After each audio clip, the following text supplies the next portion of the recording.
We're here once more to serve you breakfast. Bernice, Abu-Baidoo, Lansah, and we love doing this. This is the AM show. Welcome aboard the edition for this 9th day of the 12th month. The days are flying by, aren't they? And very soon we'll be ushering in 2023. Well, from us to you, welcome aboard. Shortly, we'll be serving you the news, and right after that, we'll get into our big stories, today being a Friday. Now, we'll start from the standpoint of the censure motion brought against Finance Minister Ken Ofori-Atta. Those efforts have failed, and that is because there were 136 members of the minority in Parliament, but they required 183 votes to pass the motion. Of course, we know that majority MPs walked out, and in the course of the process, tellingly, Attorney General Godfred Yeboah-Dame described the process as constitutionally flawed. Some of the arguments raised against Ken Ofori-Atta. Well, joining us to dilate on those matters, we have Samuel Bing, Executive Director, Parliamentary Network Africa. We'll also be joined by Dr. John Osai-Kwapong, a CDD Fellow, and Bobby Banton, a lawyer. But look forward to more from Bobby Banton this morning. There's another twist that we'll keep as that ace in our pack this morning. But it's Friday, and as always, we've got blunt thoughts. And today, yours truly, I'll be speaking on the subject, a cathedral of failure, the sustained rape of the public purse and wrong prioritization. Why we bleed. I'll be telling you about that, sharing my thoughts with you. We'd also, in the course of the show, host Professor Samuel Ato-Duncan of the Center of Awareness Healthcare Center, producers of COA FS Mixture. We'll be delving into the bit about his award as a Scientist of the Year and how the center is faring. But also of interest this morning, we've got the Twitter Awards coming up. Yeah, Twitter Awards. And former Twitter CEO has been in town praising Ghana Jollof. But we'll have a lot more on that for you later on the show.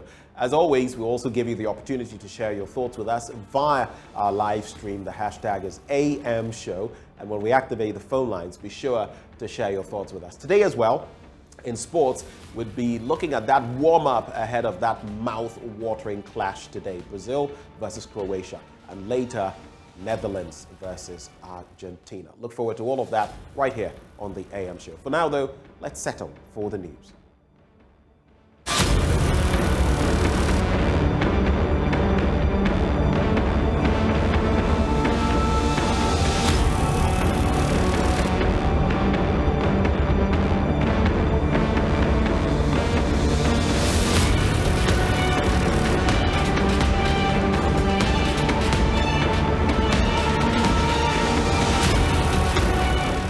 Thank you for staying. On to our first story. And Finance Minister Ken Ofori-Atta insists he has not mismanaged the economy.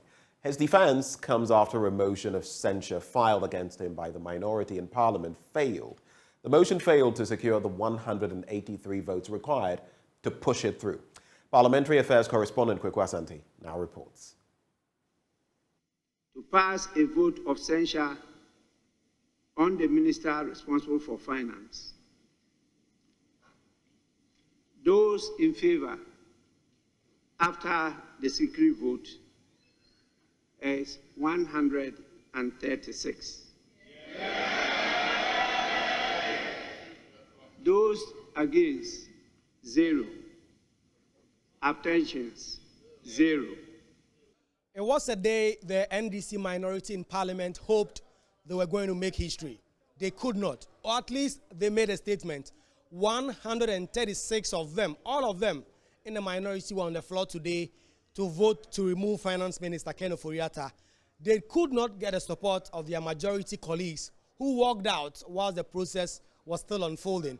And because of the constitutional threshold of 137 MPs, this censure motion has failed. Unless we've heard from the Speaker of Parliament, the motion is lost. But before the vote happened, we had a spirited debate from the minority side and also some spirited debate from the majority side. Categorically, that this report, as well as the work of the committee, found as a matter of fact, as follows. For instance, on ground 1, funding of the National Cathedral, it was very, very clear that the minister exceeded what was appropriated. In other words, he engaged in expenditure in excess of appropriation. Mr. Speaker, In respect of misreporting of data to Parliament, we found, as a matter of fact, that the minister did misreport matters to Parliament. Mr. Speaker, I want to conclude by making it very clear that the report of this committee has found unassailable evidence of misconduct on the part of the minister. It has found, even if it has exonerated the minister on some grounds, it has found that the minister misconducted himself with respect to a lot of grounds. Mr. Speaker, clearly, all your allegations had no leg to stand. All your allegations stood on stilts, and you yourself, you were candid. They are acting in bad faith. But I want to tell them that our side will not support that part. We will not support them. We will never support you.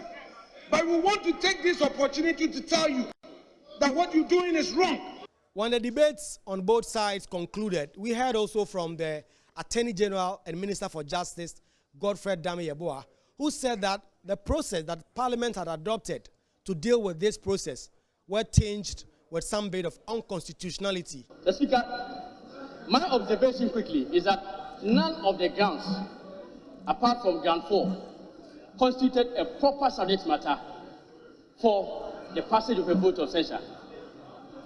The Speaker, indeed, if that is the case, then this Honourable House was also not close to its jurisdiction at all to consider any of the grounds for or in support of the motion for censure, apart from what I think may pass, which is ground 4. The Speaker, the conclusion I draw from all of this is that the basis for motion for censure must be an act which strikes as misconduct, illegality, or violation of the oath of office of a minister. To the extent that none of these matters has been established in the proceedings before the Adult Committee, I resolutely submit that the proceedings of the Adult Committee, with all respect, especially on account of the illegalities that I have demonstrated, were forced upon the committee by my good friend Domekaini, were improper, and therefore the motion ought to... Honourable Minister, like Pontius Pilate, we wash our hands. We will wash our hands. We will wash our hands. We will wash our hands all this. J must come. J must come. J must come. J must come. J must come. We are washing our hands. We are washing our hands.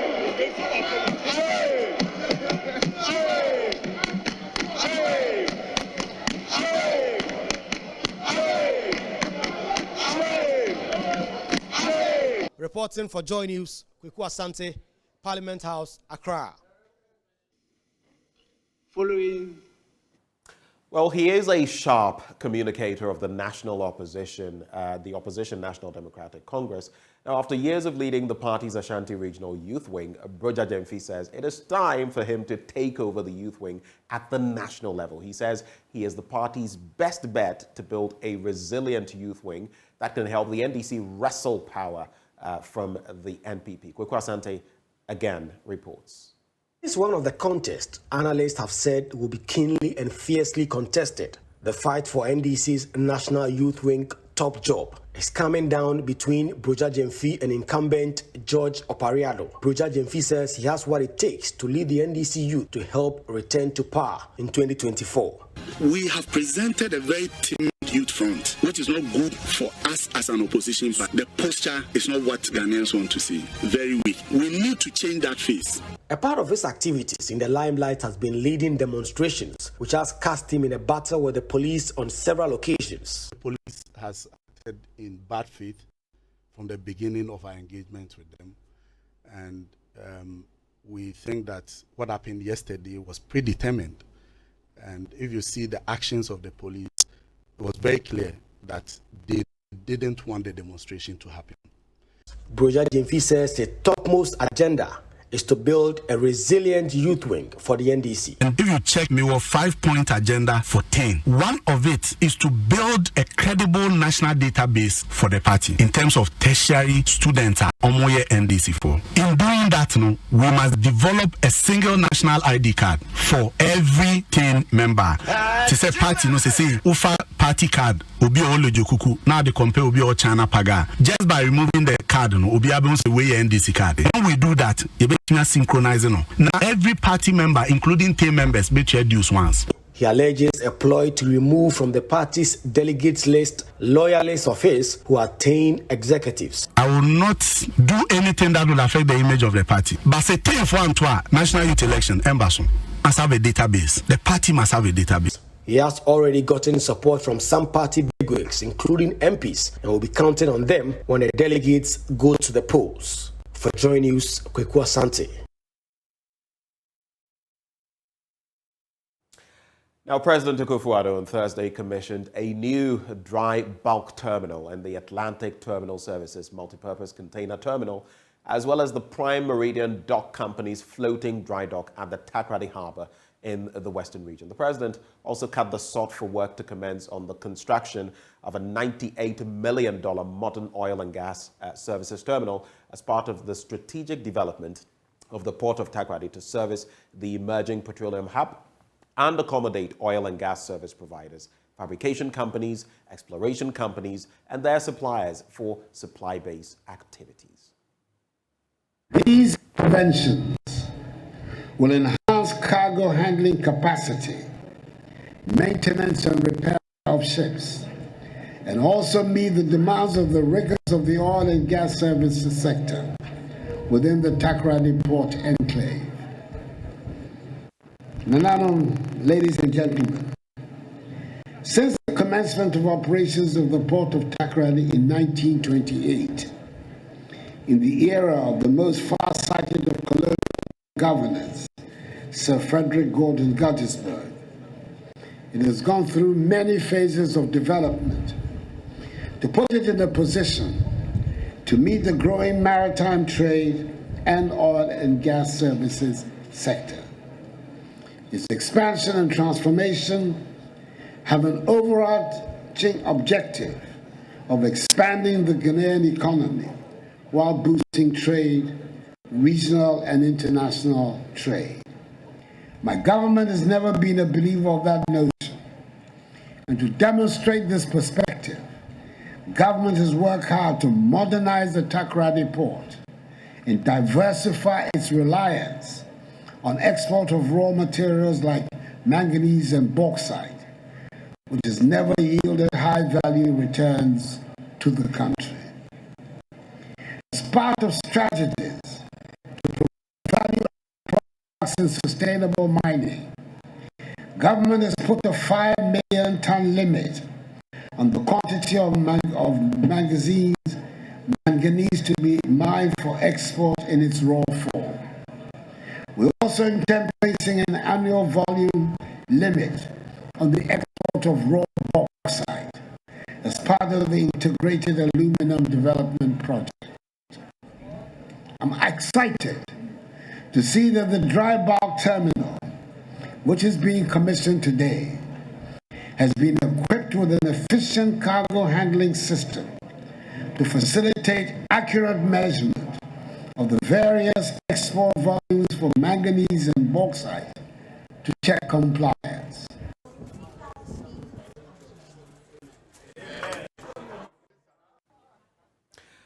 America's ambassador to Ghana, Virginia Palmer, is urging the National Health Insurance Authority to pay claims by the Upper West Regional medical stores to enable it function effectively.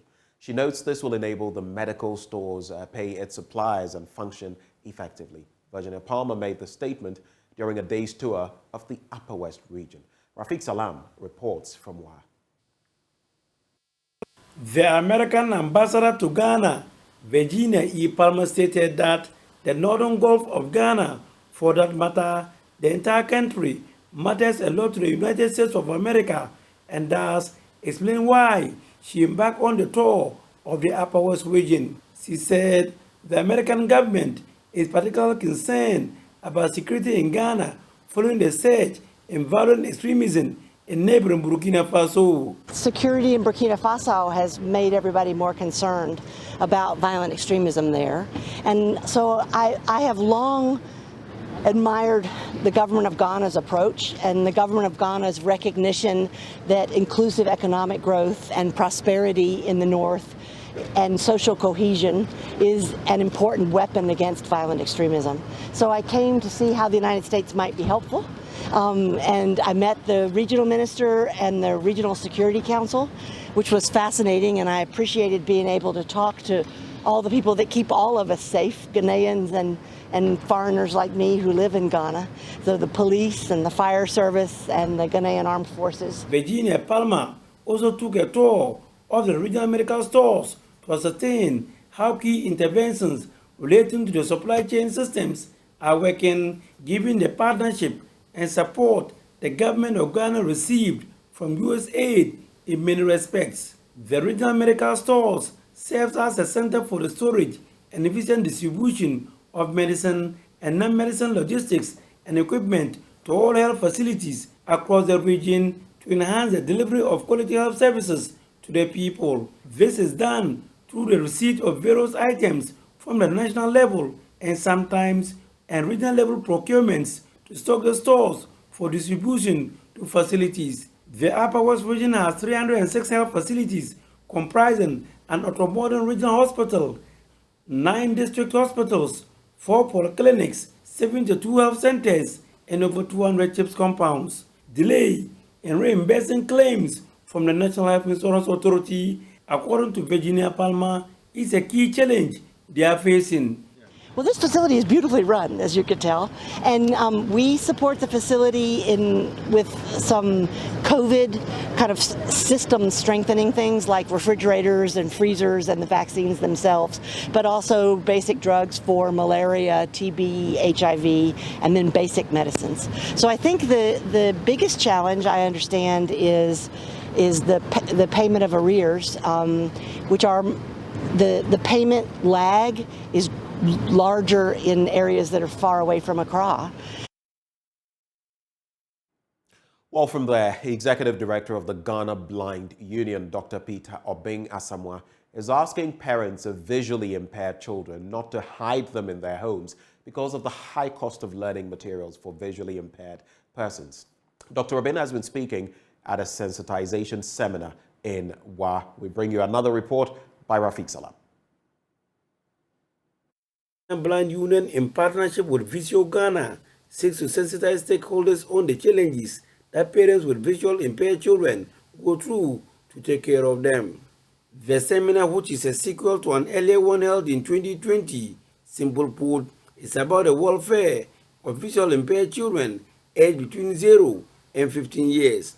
Executive Director of the Ghana Blind Union, Dr. Peter Obeng Asamoah, noted that the age bracket of 0 to 15 years is carefully chosen because they are the formative years of the child's development, and if it is not managed well, it will lead to a bleak future for them. Dr. Peter Obeng Asamoah regretted that despite the sensitization and the availability of schools for the visually impaired, there are many visually impaired children who are out of school. I know with WA, at least we have the school for the blind here. So we have some information about how to handle these children. But ladies and gentlemen, I regret to tell you that in spite of all this, there are still many children who are not in school. There are still many parents who even claim that they haven't even heard of education of blind children. There are still many children who are still locked behind doors. And there are still many situations where the children just grow up, and that is it. They just grow up without a future.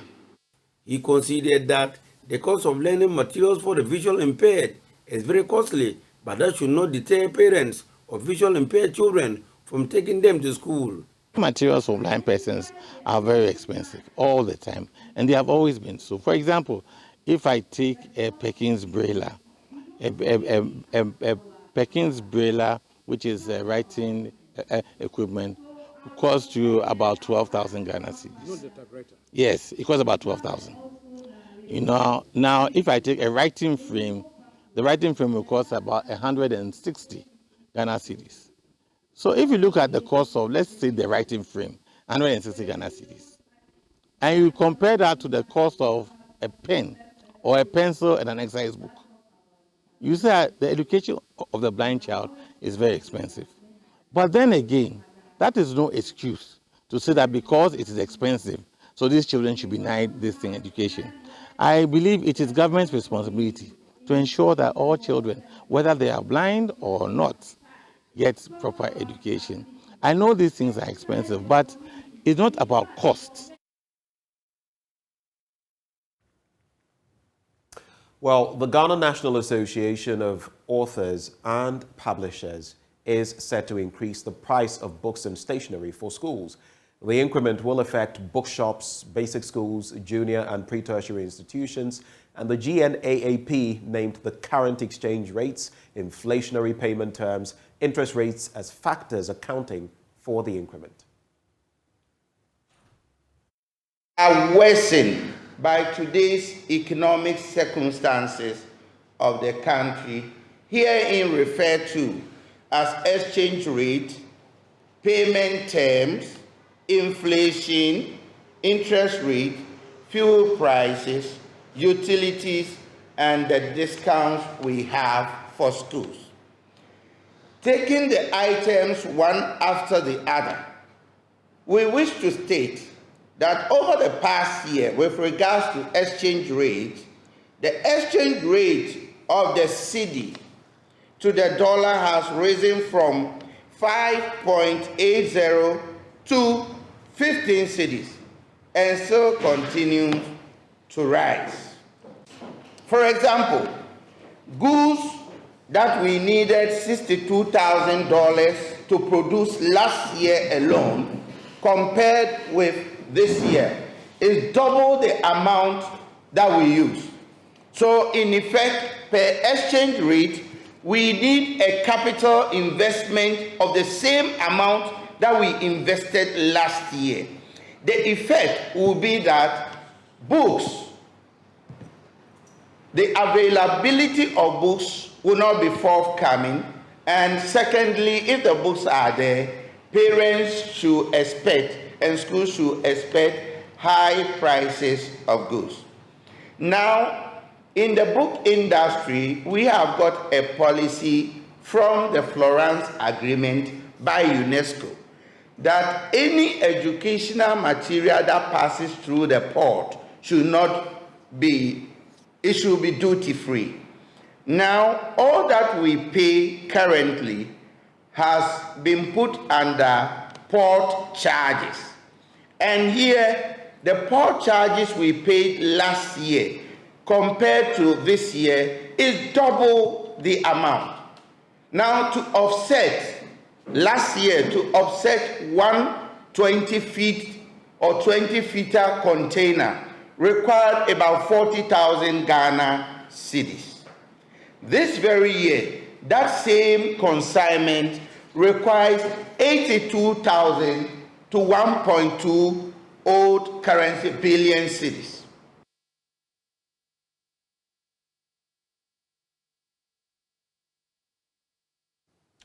And on that note, we cap off the news. Up next, the news review. Stay with us.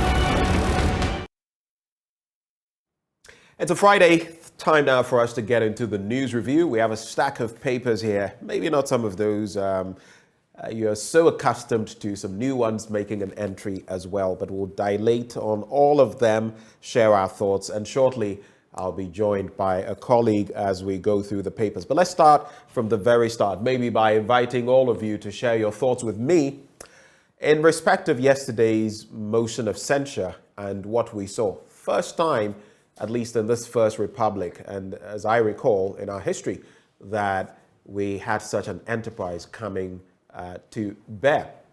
So the finance minister was there to defend himself. Interestingly, we had the Attorney General, Godfrey Abu-Baidoo, also on the floor.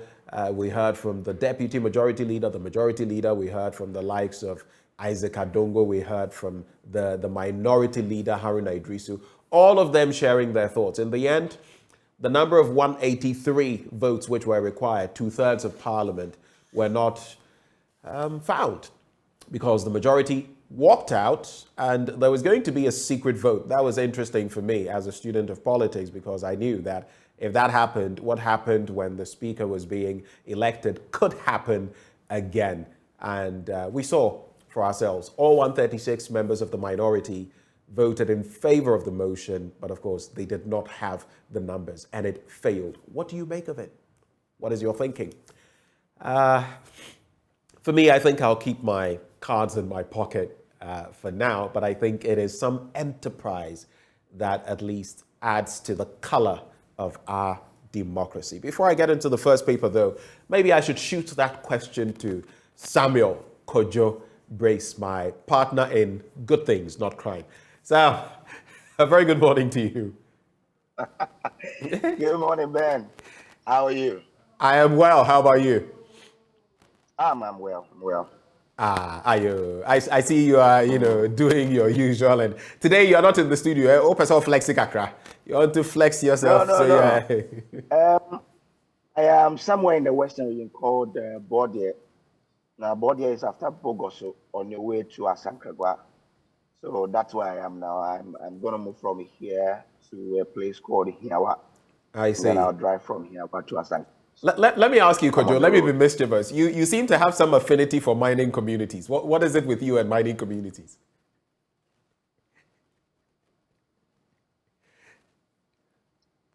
Okay, I think the connection to Kojo, I was just being mischievous there.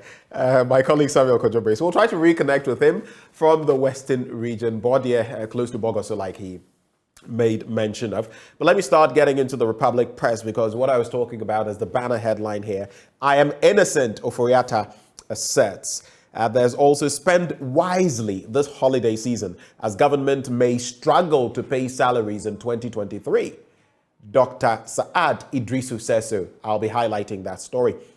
Akufo-Addo commissions containers terminals, a dry dock at Takoradi Harbour. We brought you snippets of that in the news. Ghana Armed Forces arrests fake military officer at Burma camp. But Republic Press, this is a bit of dead news. It's been in the news already, practically in all papers. And as majority MPs walk out on censure motion debate, there were quite some interesting scenes. That story is on page 3. Muhammad Jab's government again. We'll try to reconnect with Kojo when he's available. But for now, let's get into some of those stories. Under fire, Finance Minister Ken Ofori-Atta has once again asserted his innocence in respect of allegations of conflict of interest and gross mismanagement of the economy leveled against him by the Minority Caucus in Parliament. Speaking to the allegations on the floor of Parliament after the debate on the report by the ad hoc committee of Parliament set up to probe the allegations, Mr. Ofori-Atta said he had done nothing wrong and described the allegations against him as politically motivated. If I say I'm innocent, quoting him, they, that is the minority, won't believe me. And if I ask for the truth and proof, they won't be able to provide it. I have committed no crime, Mr. Ofori-Atta insisted on Thursday. Now, the Minority Caucus went ahead, filed a motion of censure against the finance minister, accusing him of mismanagement of the economy, financial recklessness, conflict of interest, and gross mismanagement of the economy. The debate, which was supposed to have been done on Wednesday but was postponed to Thursday, centered on whether the House should vote to remove Mr. Ofori-Atta from office or not. We've already brought you details, and you know how the chips fell, how the cookie crumbled yesterday. And members of the Majority Caucus in Parliament staged a walkout from the chamber amidst proceedings of the debate on the vote of censure against the Finance Minister Ken Ofori-Atta. Symbolically, Majority Leader Oseiche Mensah Bonsu washed his hands like Pontius Pilate, not with water though, with hand sanitizer. And he washed his hands of proceedings, and then they proceeded as a caucus to walk out and the NDC minority members were hooting at them, chanting, away, away. Anyway, Kojo, welcome back. Good to have you back. Thank you. I just wanted to know, what did you make of yesterday's encounter in Parliament between the majority and the minority, and how it ended with Ken Ofori-Atta still at post? Well, it says one thing about the 80-plus members of the majority who wanted the man out.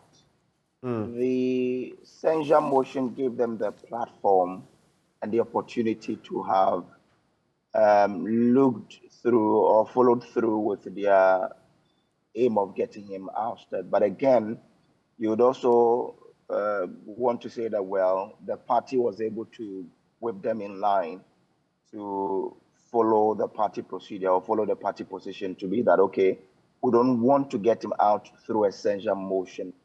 But I think that it was a good exercise for our democracy, that for sure, that first time ever we've had a minister being censured. Just that the outcome that we expected, even though when the party called several meetings, some of us then thought that it would be difficult, especially when Dr. Ayuefriye and his colleagues organized a press conference in the early hours of the censure motion to say that, well, we want him out, but we will not support a motion that is fraught with lies.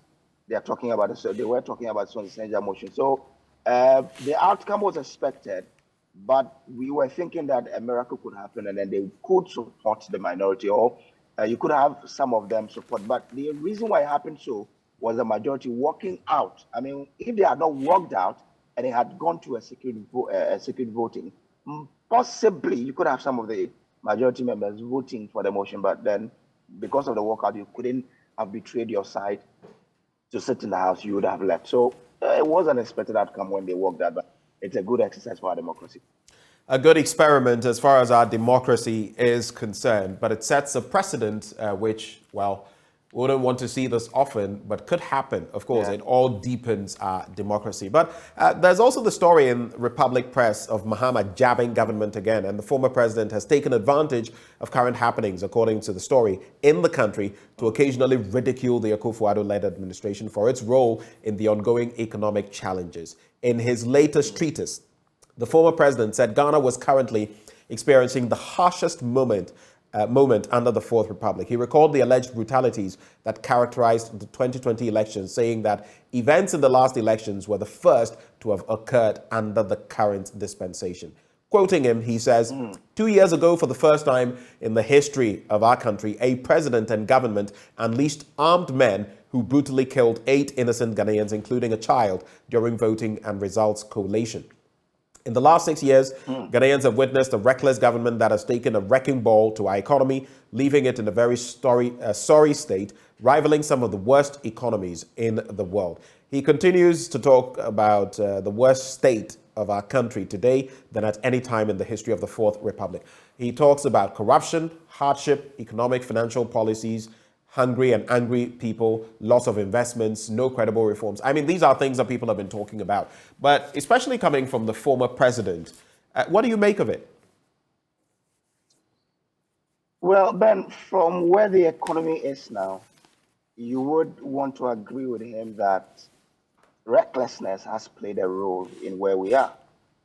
Because, like people have been asking the questions, we are surrounded by countries such as Ivory Coast, Burkina Faso, Togo, but we are not having some of these issues we're not hearing them going through the situation that we are going through.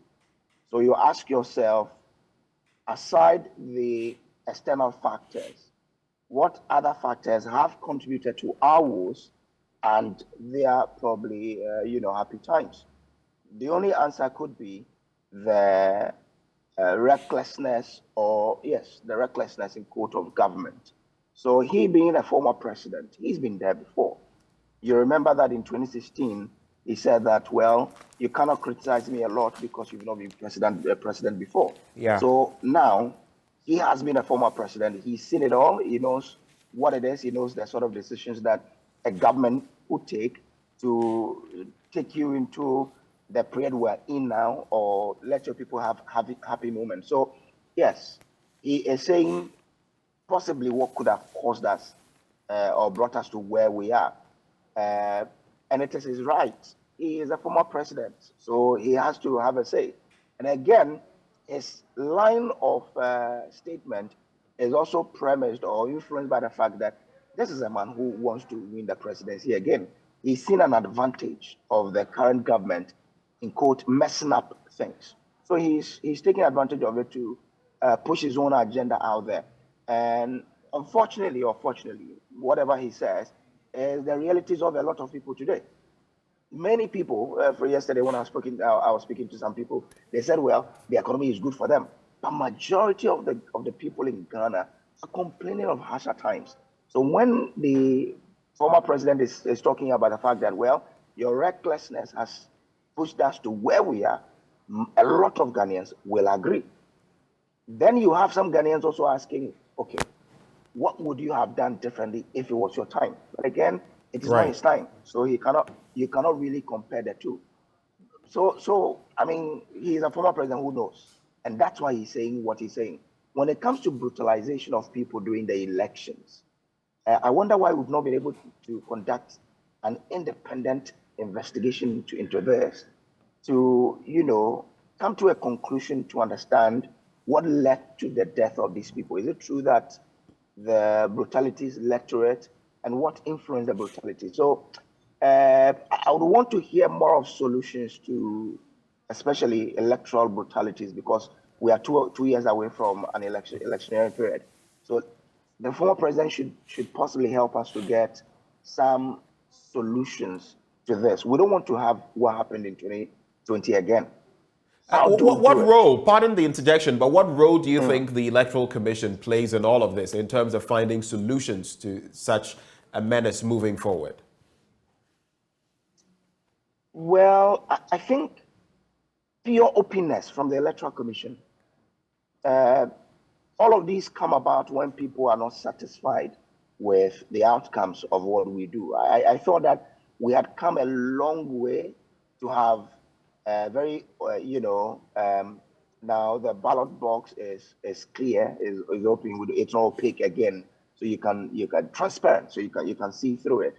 So if the Electoral Commission can understand what its activities or what its role it played in the 2020 brutalities, and it could revise it to ensure that what I did to bring about those brutalities won't happen again, then we'll be on a safer path. But I don't know what the Electoral Commission itself has done. I don't know the level of introspection they've done to understand their contribution to what happened in 2020.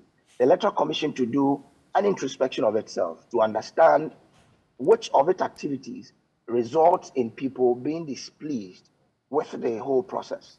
Is it the declaration process? Is it the counting process? How can we then deepen the trust of people in the processes such that people won't have to, show disdain or disagreement with any of the process to lead us to what we experienced in 2020. So the Electoral Commission should probably tell us what they've done to enhance their processes so that we won't encounter what we encountered in 2020 again. I've not heard much from them. Maybe going into 2023, they have to let us know what they've done, internally, to understand what their role was in what happened in 2020 and what they've decided to do to prevent what will happen. Then the security agencies also should let us know what their role was. Do they put men there who don't have a lot of patience? Because you require a lot of patience to deal with people on such a day. This is a day that people are making choices for their future. So if people are expressing disagreement, there should be a way by which the security agencies can handle them without necessarily deteriorating to the point where a security agent has to trigger, or pull his trigger. Some time ago, we had is it a phrase, man, you can help me, that security agencies are trigger happy.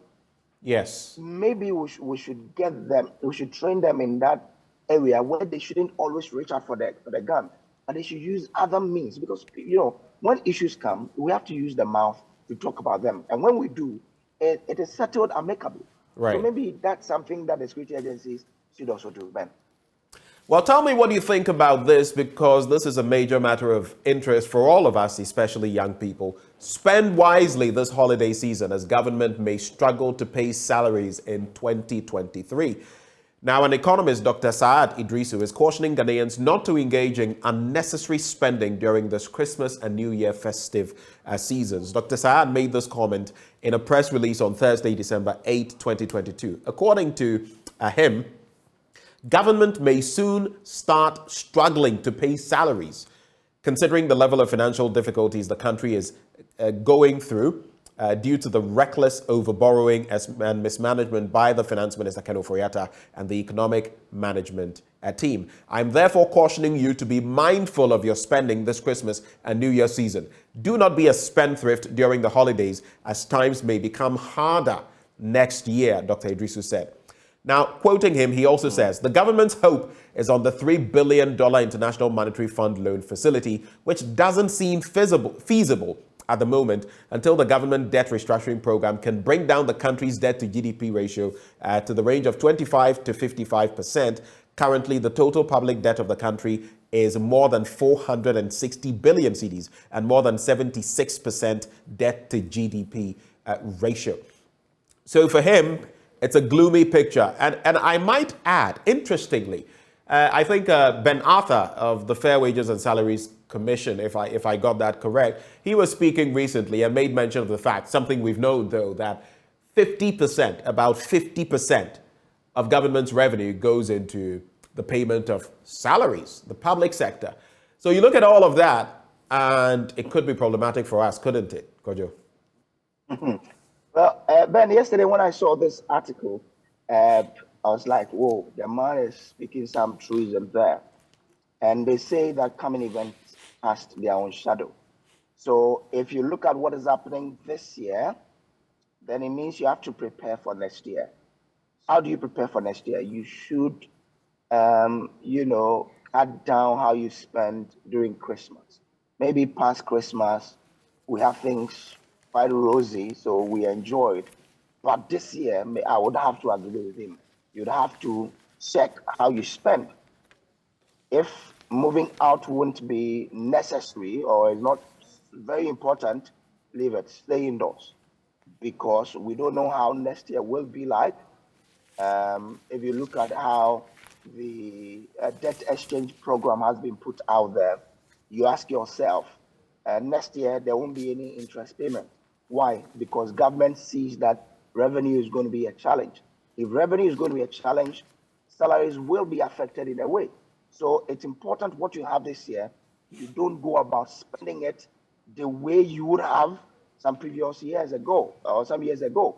You would have to be strategic in your expenditure, because if you spend all of them this Christmas and January, and we all know that January is the... I was just about to say that. January, I know I fair to say that. So imagine in these times. Longest month in the year. So if you are going into a year which you are uncertain about the possibilities of flourishing in that year,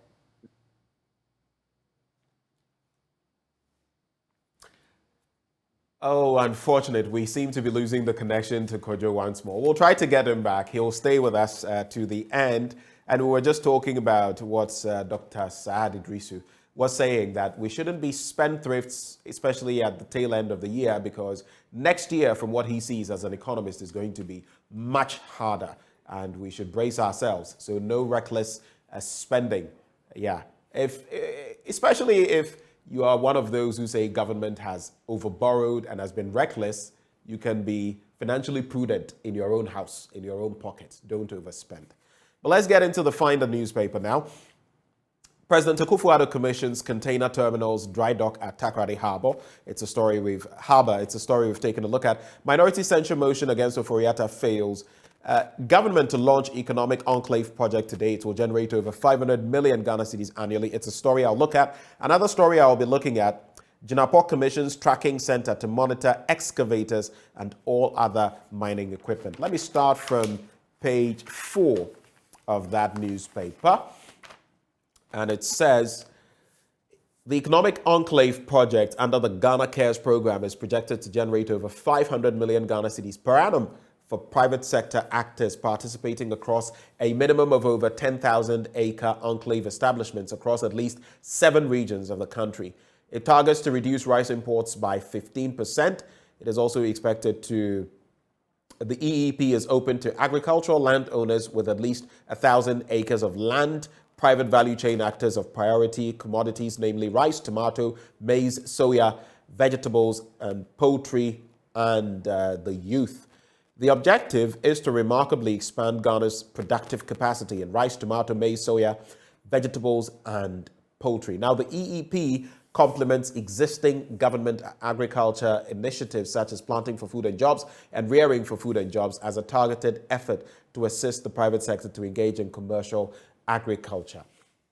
And the Finance Ministry reiterated that government intended to replicate this project across the country to support private sector-led agricultural production on up to 110,000 acres of land. They are looking at the Ashanti, Central, Oti, and Savannah regions, which have been earmarked for the rollout of the project. So we have planting for food and jobs, we have rearing for food and jobs, and now we have this economic enclave project, which commences today. But will all of them put together be the solution to our agricultural and economic woes?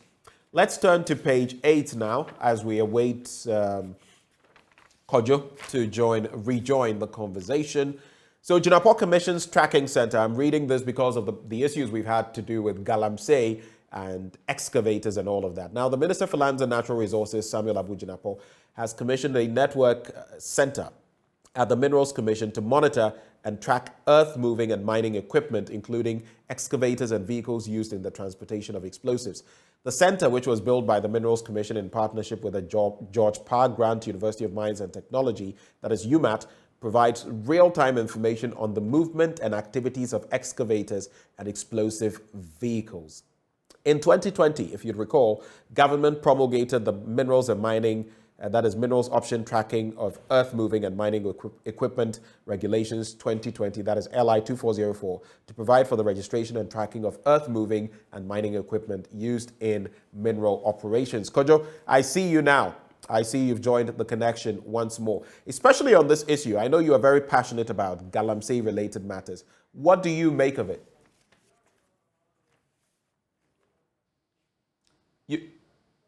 You would have to unmute, Kojo. Can you hear me now? Yes, I can.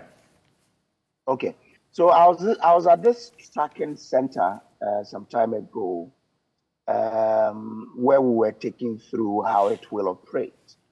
In fact, if the education they gave is how this is going to work, then possibly we might be getting close to dealing with this illegal mining menace. Because it is such that when you have a concession, the concession is mapped into a system, and you are given a buffer zone which your excavator can move within out of the concession. But immediately it crosses the buffer zone, your excavator is stopped automatically from the system. So you cannot move the excavator again until you liaise with the center and tell them what happened, what led to the stoppage. So if people are going to be truthful and will ensure that this system works effectively, then we may probably be getting close to solving this. I was so excited when I saw how the system was. And my only prayer is that since the system will be manned by individuals, by human beings, these human beings should then be truthful to themselves and to their nation to say that we really want to help Ghana to deal with the illegal mining menace and therefore would not be influenced by money. If this is done, if the people show us that they can really get this done, then this will be fantastic. I mean, it was a fantastic system, and I've seen it. I've been taken through, so I know that if they allow the system to work, then we'll get some positive results. What is your reflection on, as well, on the launch of the Economic Enclave project? Today, it's set to generate over 500 million Ghana cedis annually for businesses and others, and that it will cover about 110,000. Let me just get the details of that. About 110,000 acres of land in the Ashanti Central, OT, and Savannah regions, which have been earmarked for the project. It's something along the lines of planting for food and jobs and rearing for food and jobs. Yeah. But so far, what you've seen from planting for food and jobs and rearing for food and jobs, how much hope do you have in this EEP? I was going to say that. Look, this government, one thing it has shown us is that it has fantastic ideas, very brilliant ideas that on paper, they are capable of taking us out of the many challenges that confront us in this economy, especially when it comes to agricultural sector. I was fascinated about the Planting for Food and Jobs program when it was launched. It was a fantastic idea and one that was going to help us transform our agriculture. But there is the difference between planning or having the idea in a document and proper implementation. What has this government has suffered from is a proper implementation of its policies and projects.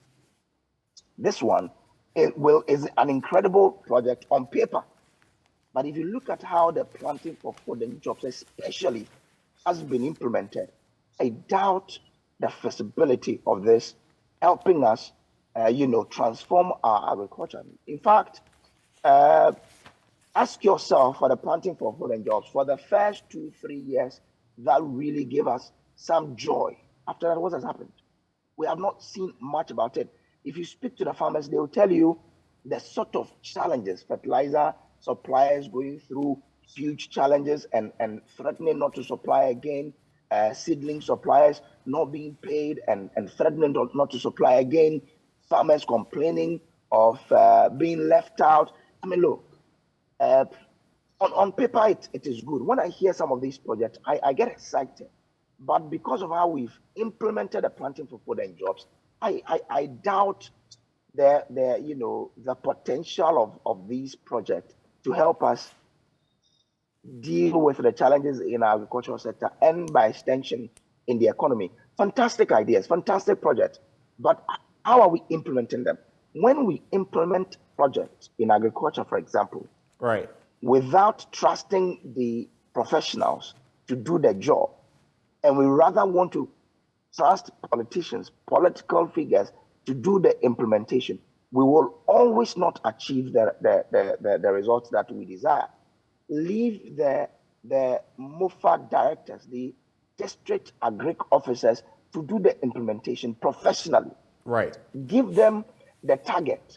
We want to achieve ABC in 2-3 years with this project.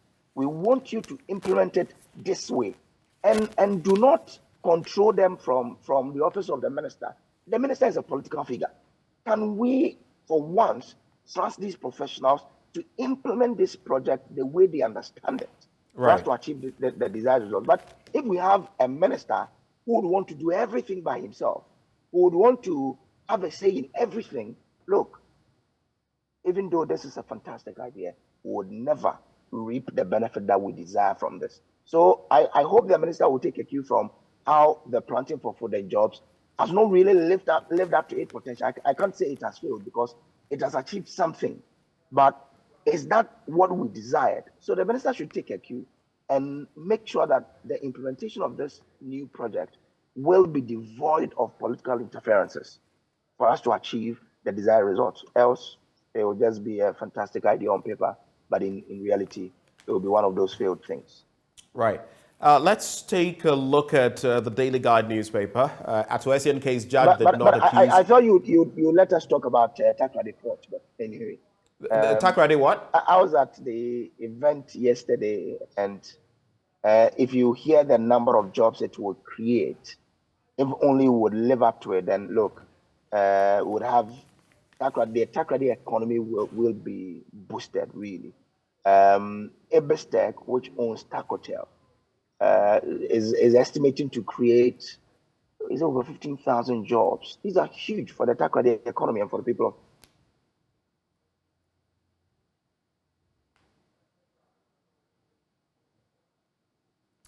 We've lost Kojo again. He was talking about the Takoradi port, and we've already made mention of it in 2 different papers, but the Daily Guide captures it as well. Nana opens 2 container terminals at Takoradi port, and of course, a number of jobs it's expected to create. Atuesian case, judge did not accuse state of compromise. There's also Pontius Pilate drama, NPP MPs walk out on the Ofori-Atta motion. We've already delved into that. And Maslock honors John Ejekum Kufuor on 84th birthday. Of course, we were not left out. We celebrated him as well. Let's do some entertainment stories very quickly from the Daily Guide newspaper. I agreed to have a baby with Calibos Ahwofe, Patrice says so. I followed this story, and of course, she was saying that there was some agreement that if in 2 years they were not with any other people, then they would have a child. But there's also Celine Dion scraps tour after incurable health diagnosis. Now this is one that I've not heard of before. Celine Dion has revealed she had been diagnosed with stiff person syndrome, SPS, a rare neurological disorder with features of an autoimmune disease. The Canadian singer, 54, told her 5.2 million Instagram followers the condition makes her muscles spasm uncontrollably. It has also left her with difficulties walking and singing, she said, meaning she wouldn't be able to play planned shows in the UK and Europe next year. Quoting her, she says, I've been dealing with problems with my health for a long time. We wish her the very best. Some of us grew up listening to her fantastic music, and it's sad the way health-wise things have gone, especially after the passing of her soulmate, if you like. I'll wrap with the entertainment stories on D'banj breaking silence over his arrest. The Nigerian singer D'banj has called on Nigeria's Independent Corrupt Practices and Other Related Offences Commission to carry out its investigation thoroughly while urging the general public to resist the urge to buy into what he calls media sensationalism. He lamented that the media had been awash with reports of his being in the ICPC's custody concerning unestablished allegations of fraud. He said it had become crucial to make a statement for clarity and to set public records straight. I'll just read just a little bit of that statement. He says, for the record, D'banj has no such contractual or incidental relationship whatsoever with any group or persons within or outside the government in relation to the disbursement, operations, access, or control of the operation of any government fund through an agency or its subsidiaries. And that is the story there, D'banj trying to clear his name. Ghanaian publisher this morning, Akufo-Addo Commission's project at Takoradi Port. I've committed no crime, says Ofori-Atta. ICOMS will boost trade facilitation in Africa, that's according to the GRA. But 44,000 teachers fail licensure exams. And that's an interesting one. This is also becoming quite a topical bit. And Dr. Christian Adaipoku, Registrar, National Teaching Council, says 44,000 out of the 120,000. So that would give you a little over a third of the number that said the 2022 Ghana teacher licensure exams have failed. He said the results of the examinations were worrying considering the poor performance of the teachers who are supposed to be imparting knowledge to children. Dr. Adaipoku made these remarks at the 2022-2023 cohort Leading Girls Learning Program town hall meeting organized by the institution or the Institute of Teacher Education and Development. Sad development there. Kojo, I know you're back. You're hiding somewhere. Let's see you. I'm here. Any reactions? You were saying something about the Takoradi Port and the job it would create in just about 20 seconds. So we go into other stories as well. Okay, I was saying that listening to the people in charge of the Takoradi Port and the projects there, the number of jobs that these projects are expected to bring, it will boost the economy of Takoradi really hugely. The container terminal alone is looking at thousands of jobs. The dry dock is also looking at bringing in some $14 million annually into the port, and this is huge. So I'm excited about some of these projects, and these are Ghanaian owned though. These locally, I mean, Ghanaian people doing fantastic things. So kudos to you say kudos to the people of the people who have made this possible. The port, Ebestek lawyer John and his people, Mr. Holu. I mean, solid. We only have to pray that everything, as they've said, comes to realization, and the economy will really be boosted, and it will have a ripple effect on the economy of Ghana, really. All right, just to wrap the conversation, there's also 44,000 teachers fail licensure exams. You know about that, and 120,000 of them sat this examination. 44,000, that is over a third, that is a little over 1/3, failed the examination. In the Daily Analyst, that is UTAG warns government over debt exchange program. That's according to Daily Analyst. Of course, a number of groups have also said that this debt exchange would not work for them. And Metro Lens says Ken Ofori-Atta survives vote of censure. So maybe those two stories, your thoughts. UTAG warning government over the debt exchange program and 44,000 teachers failing the licensure exams. In 1 minute, and we're gone. Kojo. Hello, Kojo. It appears the connection is not helping us this morning, but it's been good. Maybe right before I wrap, we'll see whether we can get him. Those are the major stories. Other headlines here. Ignore fire outbreak report. That's according to the Bank of Ghana. It's in the Daily Analyst newspaper. Yesterday, a number of social media portals were talking about this fire. It was actually just, what do you even call those? One of those activities they undertake in the event that there is an actual fire. The word escapes me. Kojo, you're back. So we have just some 30 seconds. Your reactions. Sorry, I'm in body, and yes, and of course you would have to. It says a lot about the internet connection in that area. Yeah. So I mean, look, this country would have to move on. GRA boss is applauding Nick Danso and Ghana Link. I'm told the ICOMs, everything in this country can work only if we allow the system to work. So I would only ask that we allow systems to work the way we expect them, without interferences. And if we don't interfere and we allow the system to work, then this country will be so beautiful. But oftentimes we have people interfering for personal reasons, and it doesn't help.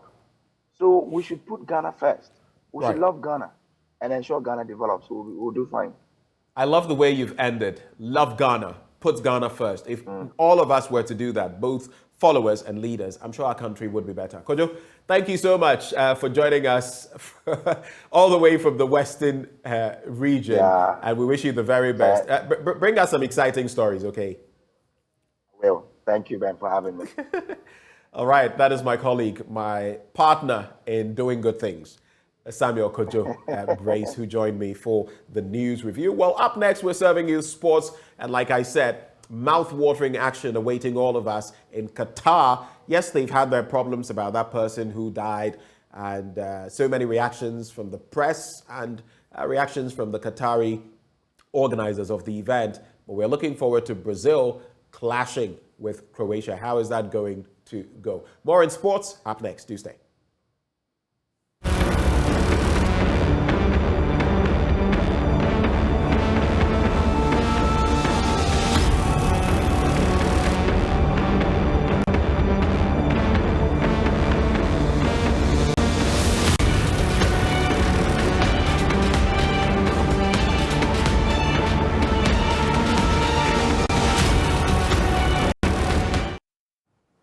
We're still in the World Cup business, and today we enter to the quarters of the ongoing competition in the beautiful and lavish city of Doha. Welcome to AM Sports. My name is Abigail Senesusu. But before we bring you stories in and around the World Cup, Black Stars left back Baba Rahman has rejoined his Reading teammates for preparation ahead of the return of the English Championship. Rahman, who was on loan to Reading from Chelsea, featured in all 3 matches at the World Cup, but Ghana failed to progress beyond the group stage. I think it was great experience, and I really loved that. And yeah, it was really great. And you came up against the likes of Ronaldo and Son in your group, to name but a few. It must only improve you as a player to come up against the likes of those players. I mean, that's what the World Cup is meant for. You have to play against the best players in the world. So it was nice experience playing against them. But I mean, I've played against Son several times when we played in Germany. So it was nice experience. And you've had a couple of days off now, but you were back in training today as we prepare for our return to Championship action against Coventry City. How much are you enjoying getting back out at that Callison Stadium? Yeah, it's always nice. I mean, having a home game, and yeah, I'm looking forward to this weekend, and hopefully we can get the 3 points. And it seems a little while ago now, but we went into the World Cup break on the back of a win at Hull, and we want to get the restart underway with another 3 points, don't we? I mean, that would be perfect to restart with another 3 points, and hopefully we fight for it this weekend. We've shown a strong run of home form in the first half of the season. That's something we'll be keen to continue on Saturday. Yes, we have to keep going like this, and we have to even do more, especially at home, because we don't want to leave the fans disappointed going home.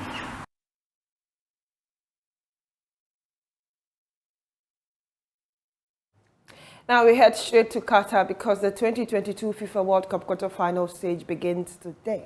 There are some great games to look forward to. Croatia will lock horns with Brazil, and the Netherlands face Argentina. So that is how the last 8 were gotten, and so we get to see how they stand head-to-head to see what will really pan out today when we begin at the Education City Stadium, where we get to see the first game between Croatia and Brazil, and later in the day is going to be the Netherlands against Argentina.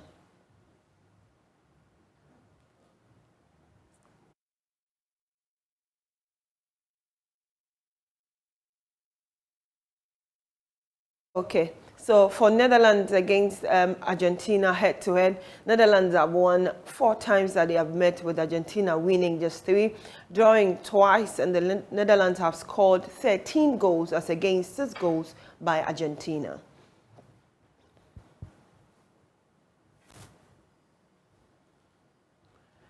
So the Netherlands form guide, Netherlands have won 3-1 against United States, winning 2-0 against Qatar, sharing spoils with Ecuador, and then were 2-0 winners over Senegal.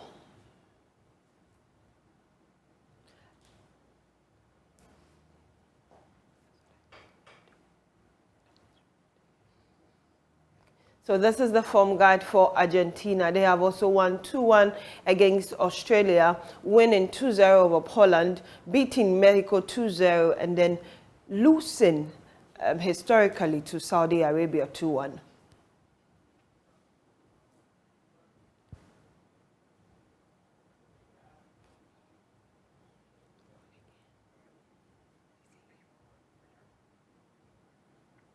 So we'll bring you more stats between Croatia and Brazil, who will give us the first game of the quarters today at exactly 3 p.m. And so head-to-head between the two sides, Croatia are yet to win a game, with Brazil winning 3 games, drawing just once, and Croatia have been able to score just 2 goals, whereas Brazil has scored 7.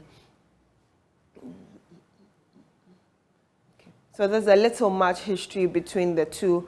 On August 17th, 2005, Croatia drew 1-1 in a friendly with Brazil. And on 13th June 2006, Brazil beat Serbia 1-0. That was at the World Cup. And on June 12th, 2014, Brazil beat Croatia 3-1 again at the World Cup. And on June 3rd, 2018, Brazil beat Croatia 2-0 in another friendly. So this is the form guide for Croatia. They drew 1-1 with Japan, and later won 3-1 on penalties and shared spoils against Belgium. Croatia beat Canada 4-1, and then also drew 0-0 with Morocco. So this is Brazil's form guide as well. They have beaten South Korea 4-1. lost to Cameroon 1-0, beat Switzerland 1-0, and beat Serbia 2-0. Okay, so enough about the numbers. I get to speak with my colleague journalist Nuhu Adams, who is in Kumasi with Insura FM, as we get to preview those games. Nuhu, if you can hear me, good morning. Good morning, Abby. It's good to hear from you again. Yeah. And welcome. Yeah, thanks for having me on the show today. Okay, welcome back from Qatar as well, even though it didn't go the way you all expected. But here we are with the last 8 of the tournament, hoping that Ghana would have been a part of it. But unfortunately, we get to this stage. I would say appreciably the best in the tournament so far have made it into the last 8. Yeah, clearly, you see the last 8 teams and you realize every single of them deserve in the quarterfinals of the World Cup, their performance in the World Cup. You look at Brazil, you look at Portugal, you look at Argentina, you look at England, France.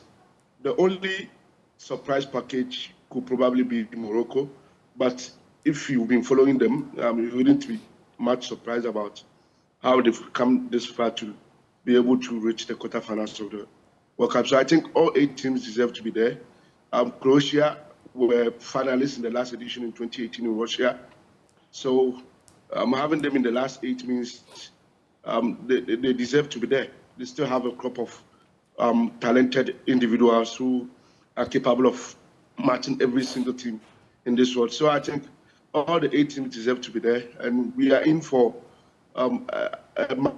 proper World Cup matches because, yes, we've seen some matches which were crucial, but I think the last 4 matches are going to be more crucial because it becomes more difficult to even predict the outcome of each of the games. So we are in for it with Brazil, Croatia today, and see what Netherlands and Argentina will also offer us later in the evening. Let's look at that game at the Education City Stadium. That's going to be the first one between Croatia and Brazil. Look at the way the Brazilians are playing, bringing Samba football at its best. You watched that game against South Korea. Yes, South Korea was not at par when it comes to the talent, but Brazil just showed you what they are made of. I don't know what we should expect against Luka Modric's Croatia. Yeah, South Korea were a bit easier for Brazil because you look at the quality and the potentials of the Brazil team, you realize South Korea was no match for them. Yes, even though South Korea in 1 or 2 cases tried to give Brazil a lot of problems, but with the help of a quality goalkeeper in Alisson, he made some beautiful saves to also keep Brazil in the game. So the Brazil team is an all-round team, from goalkeeping to the last person. Yeah. They have quality everywhere. So playing against such a side, you have to double up your effort before you can get what you are wanting.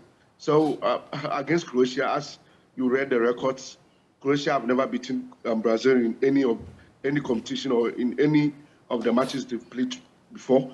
Yeah. So clearly Brazil are ahead, but Croatia are having individual quality players who can, on any day, upset any team.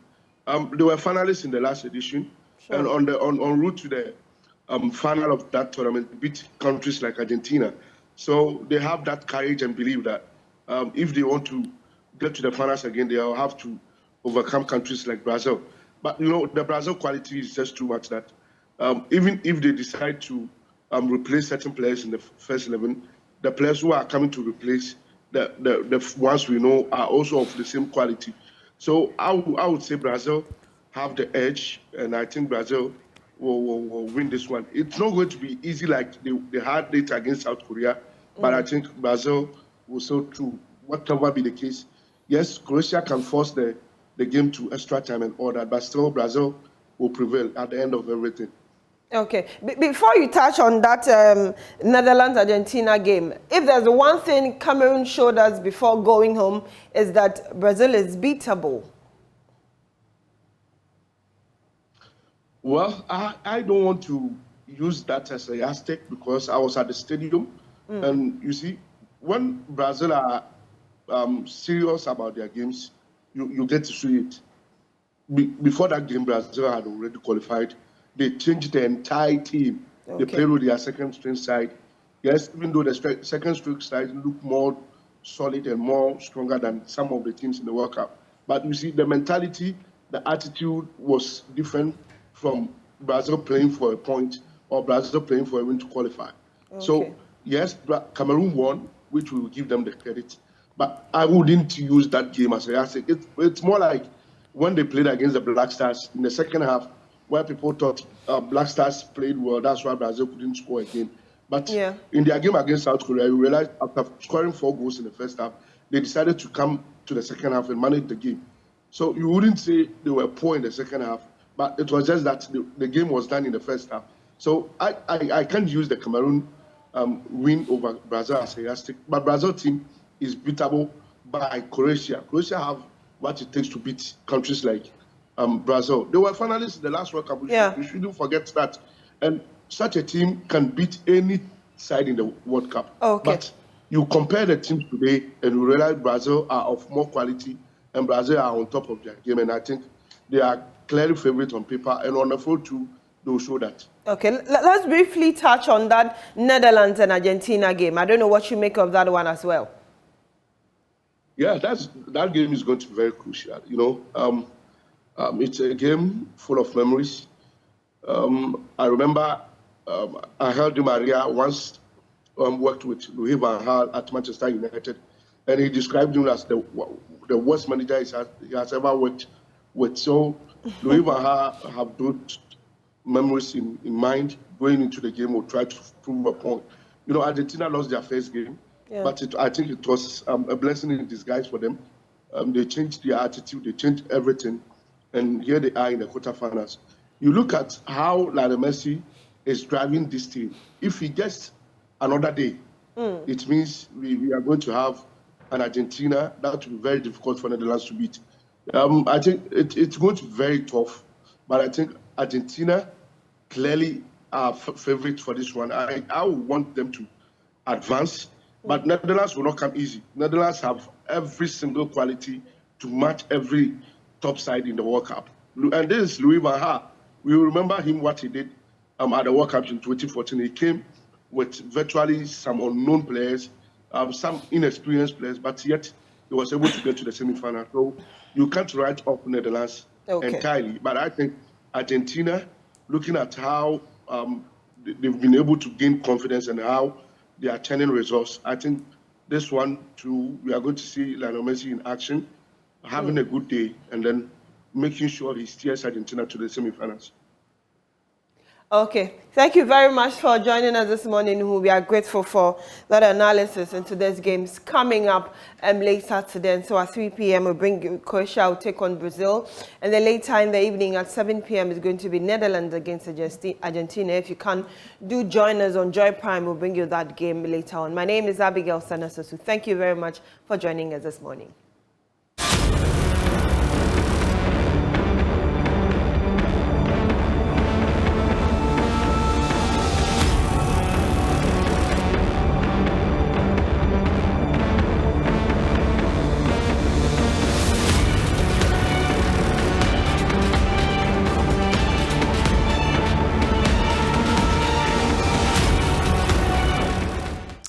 Thank you for staying with us on the AM show. Time now for me to share with you on this Friday morning my blunt thoughts. And I've titled it, A Cathedral of Failure, the Sustained Rape of the Public Purse and Wrong Prioritization, Why We Bleed. We are Ghana at a crossroads, maybe the most turbulent one in our entire national endeavor. We are like the Israelites stuck at the Red Sea, or like an animal backed into a corner by a predator. The question we ought to ask ourselves is, do we have the Moses we need who will listen to the voice of God and with the Lord's power part the sea for us to go through to safety? Do we? Mr. President, Nana Addo Dankwa Akufo-Addo told us he had the men, and by extension, the women, to drain the swamp and save our beloved country from incompetence and poor leadership. Is this what we are witnessing, the anti-graft campaign, the competence and the excellent leadership we expected? You can answer that question for yourselves, people of Ghana. For me, some things have got me thinking, things I shall gladly share with you for your own reflection. The motion of censure brought against our Finance Minister, Ken Ofori-Atta, died an expected death yesterday. But it takes not away the fact that we are in an economic ditch, one into which our leaders have driven us. Mismanagement has brought us all to our knees in terms of our finances. A brutal and ugly haircut looms ominously over investors, and those who hold our country's purse strings are busily quoting the scriptures. Do you remember when former President Atta Mills, may his soul rest in peace, spoke in like manner? Our leaders today called him all sorts of names, yet today it is okay to quote every last verse in the Bible, when in fact our own recklessness left us in this lurch. How comical, how farcical, how hypocritical. And for all its plenty talk, is our government doing enough, after all, to lessen our burden and make life less of a struggle for the ordinary man, woman, and child? Is government implementing the kinds of policies that will raise our standard of living, especially in these very tricky times? Come with me, will you? Let's take a look. If you look at the size of our government, one of the areas that people have said can be looked at, Article 76 of the 1992 Constitution mandates the president to appoint a minimum of 10 and a maximum of 19 ministers of state. Guess what? Currently, Ghana has 28 ministers of state. And just take a look at this. Assuming Ghana had only 19 ministers, this is what we'll have to grapple with. The allocation to the 28 ministers currently in billions of Ghana cedis is 72.80 billion Ghana cedis. If the ministries were 19, the projection is 66.9. At least we would have savings of about 6 billion Ghana cedis. Put it into perspective, that's the same amount we wanted from the e-levy. Same amount. Now, if you bring it down, you would look at the amount, 5.81, just about 6 billion Ghana cedis. And this amount could service the domestic debts of SNIT, the insurance companies, and standard loans with a balance of 3.8 billion Ghana cedis. Interestingly as well, when you look at some of the stalwarts in our country who have spoken on this matter, recently we heard from former President John Agyekum Kufuor, who celebrated his birthday only yesterday. He says, you have to know what your ministers are doing, whether they are being positive or they are being average. You should have the courage to say, please, you don't belong here, go there, or perhaps sit aside. That's former President Kufuor. What did Professor Godfred Bockman have to say? We don't need this number of ministers to govern. There is a considerable room to cut. Now, before I say what I'm about to utter next, I would like you to watch this short video. It's a video that will send a message before I go on to talk about the Tanzanian example.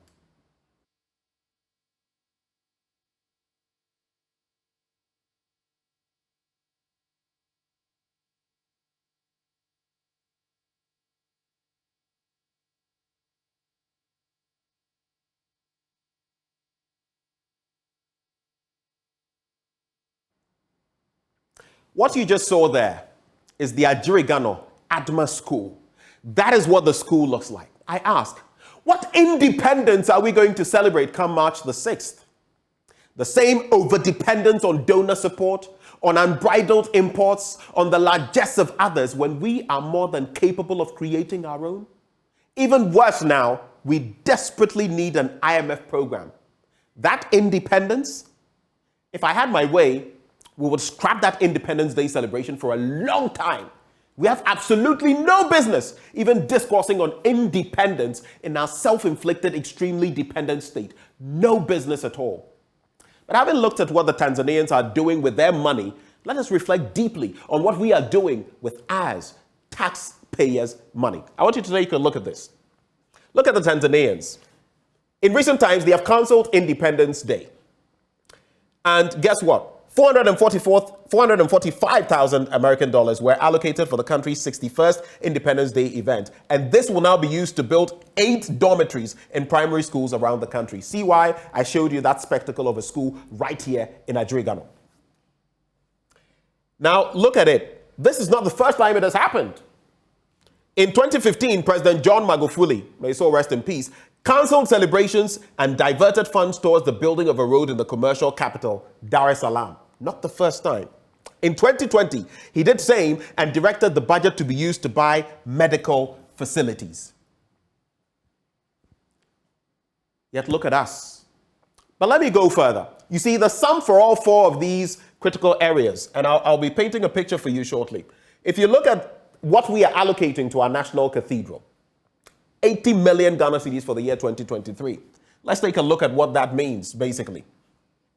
Now, the Student Loan Trust Fund was allocated just how much? 3 million Ghana cedis.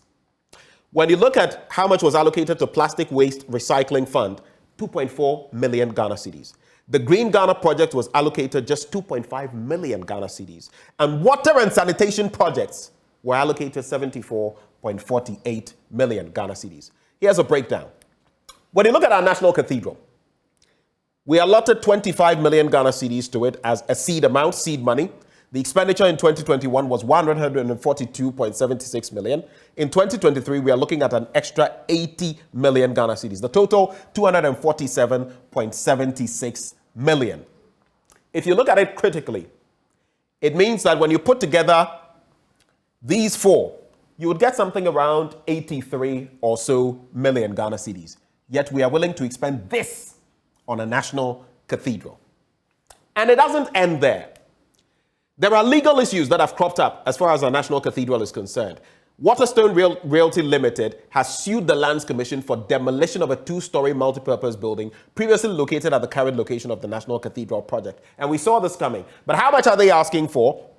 $4.72 million. The Lands Commission in 2018 had compulsorily possessed and demolished their apartment for the construction of the National Cathedral project, according to the plaintiff. So look at how much we are expending on a national cathedral. It simply beats me, Ghana, for the way our leaders think. But we all day inside, after all. As I end, though, I would like to leave you all with two little reminders. A stroll down memory lane to warn you to beware, actually, which politicians you trust when they tell you this or that. We must become more discerning as a people so crooked politicians will not take us for fools. Our president today, Nana Addo Dankwa Akufo-Addo, called former President Mills Professor Doolittle in 2010 because, as he claimed, Professor Mills was failing at post. But who is doing the least now? Who is the real Doolittle? Karma, fellow Ghanaians, is like a wild dog that bites you viciously in the crotch when your time is due.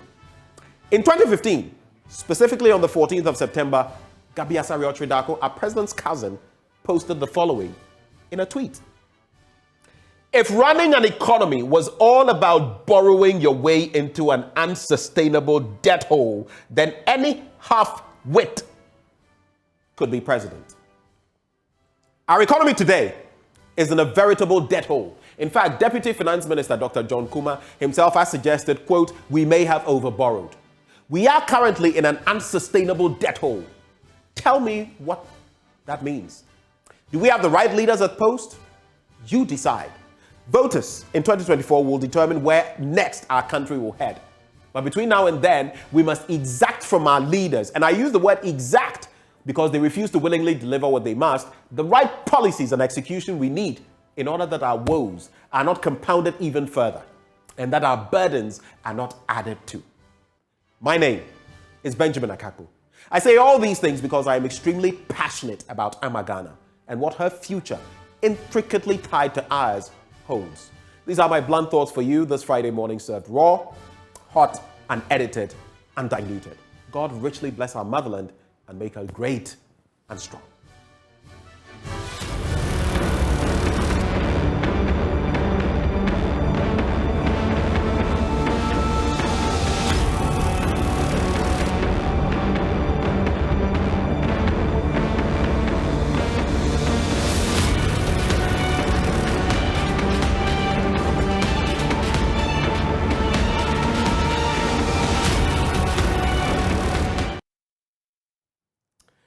Welcome back on the AM show, and of course we get into our big stories. And first we're going to be talking about that motion of censure vote from yesterday and all that happened. 183 votes required.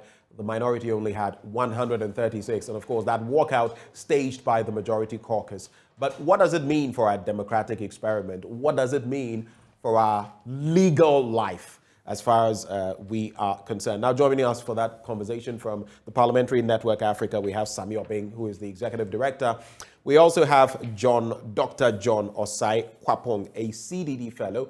And joining me right here in the studio, well, I'll be introducing him shortly. Let me welcome Dr. Kwapong and Sammy Obeng, first of all. A very good morning to you, gentlemen. Good morning to you, too. Great. And in the studio, we have Bobby Banson, our very own Bobby Banson, a lawyer, and a man of many things. Good to have you in the studio. Thank you for having me, Ben. All right. So I'll start with you, Dr. Kwapong. I'm sure you followed proceedings yesterday. I'd like to know what you made of everything, maybe from day one, when this motion of censure was brought to bear in Parliament, the ad hoc committee sat on it, and now culminating in this fatality, if you like, because the motion was stymied, it died a natural death, and now we can proceed with life. But where do we go from here? What has been your appreciation of everything that has happened so far? Oh, good morning again. I'm not particularly surprised at the outcome. From the onset, well, at some point when those MPP MPs came out publicly to also call for the removal of the Honorable Finance Minister, that was when I said, well, maybe they might join their colleague NDC MPs as part of this censure motion if the president doesn't accede to their request and maybe vote with them. But of course, subsequently, if you look at the turn of events after their meeting, after their reported meeting with the president, and they holding back until certain 2 or 3 conditions had been met, and then looking at how the process began playing out, that is when I said, well, I'm not sure they would lend support in terms of votes to the NDC caucus. And so I looked at it and I said the outcome for me was always predictable, which was there would be no support from the from the MPP MPs, and therefore ultimately the censure motion would fail. But one of the things that at least I appreciated about the whole process was that I've been asking myself what happens after Parliament gives their approval to a nominated minister. It seems like there is no post-approval recourse to making, in terms of accountability when it comes to ministers of state after Parliament has given them the nod. It's up to the appointing authority to decide what to do in the event of any egregious misconduct on the part of a minister. But it looks like the censure is an inbuilt political process that allows Parliament to still have a say after they've given approval to a minister of state. And at least you saw that triggered, you saw that in action. But again, ultimately, I'm not surprised at the outcome. It would have to take, I was saying to someone yesterday that to get a bipartisan vote to censure a minister, after I watched the proceedings, it suggests to me that it would have to be something seriously egregious, like something very criminal in conduct, for example, is maybe the threshold that situation may have to rise to get both NDC and MPP MPs to say we would want to censure a given minister of state. But save for that, the process taught me that this is how it would usually turn out. For you, Sammy Obeng, what is your take, your appreciation of what happened in Parliament yesterday? I know you followed keenly. What does this reflect in terms of our democracy and maybe the law, reflection of the law? Well, just like Dr. Kwapong, the first point on not being surprised, of course, I was not surprised either. His second point, which is also very important on, the censure motion showing that beyond parliamentary approval of members of ministers of state, there are other routes to be able to hold them accountable. It's also very germane. And I will add that it helped us also to be able to fashion out the processes for going through a motion of censure because, this is a provision that has been in our constitution since 1992. However, it has not been triggered and has not gone through the full haul like it went through this time around. And even Parliament at some point was confused about how to go about it. It had to take the experience of Speaker Babin, the collaboration of the leadership to be able to carve out a process to take this through. And I think that was very useful. So going forward, at least Parliament now knows that there are areas in its own standing orders that it has to work on to be able to accommodate such processes going forward. And I think that's useful for our democracy, for our parliamentary democracy, going forward. It is also instructive to note that, it has taken us 30 years before this particular provision was triggered the way it had been triggered. And for me, even though it did not succeed in what it's requested to do, having a Minister of State go through the process of Parliament wanting to pass a vote of no confidence in him, at a time when his own political party folks had also, expressed their lack of confidence in him, is completely shows that this is a process that would certainly be etched in our historical records. It may take another set of decades for a similar situation to happen, but this was good for our parliamentary democracy, no doubt about it. Finally, though, the openness of the process, the fact that we could watch parliamentary proceedings on TV and watch it on Facebook Live and what have you, allowed us also to be able to measure the voting behavior of our members of parliament, so that when push came to shove on a matter as important as the economy and how it has been managed and the blame that has been heaped on a certain finance minister for his lack of performance, we had 136 members of parliament representing a certain group of constituencies who showed up and voted. We had 138 members of parliament on the other side who showed up but did not participate in the votes. They abstained and sat on the fences.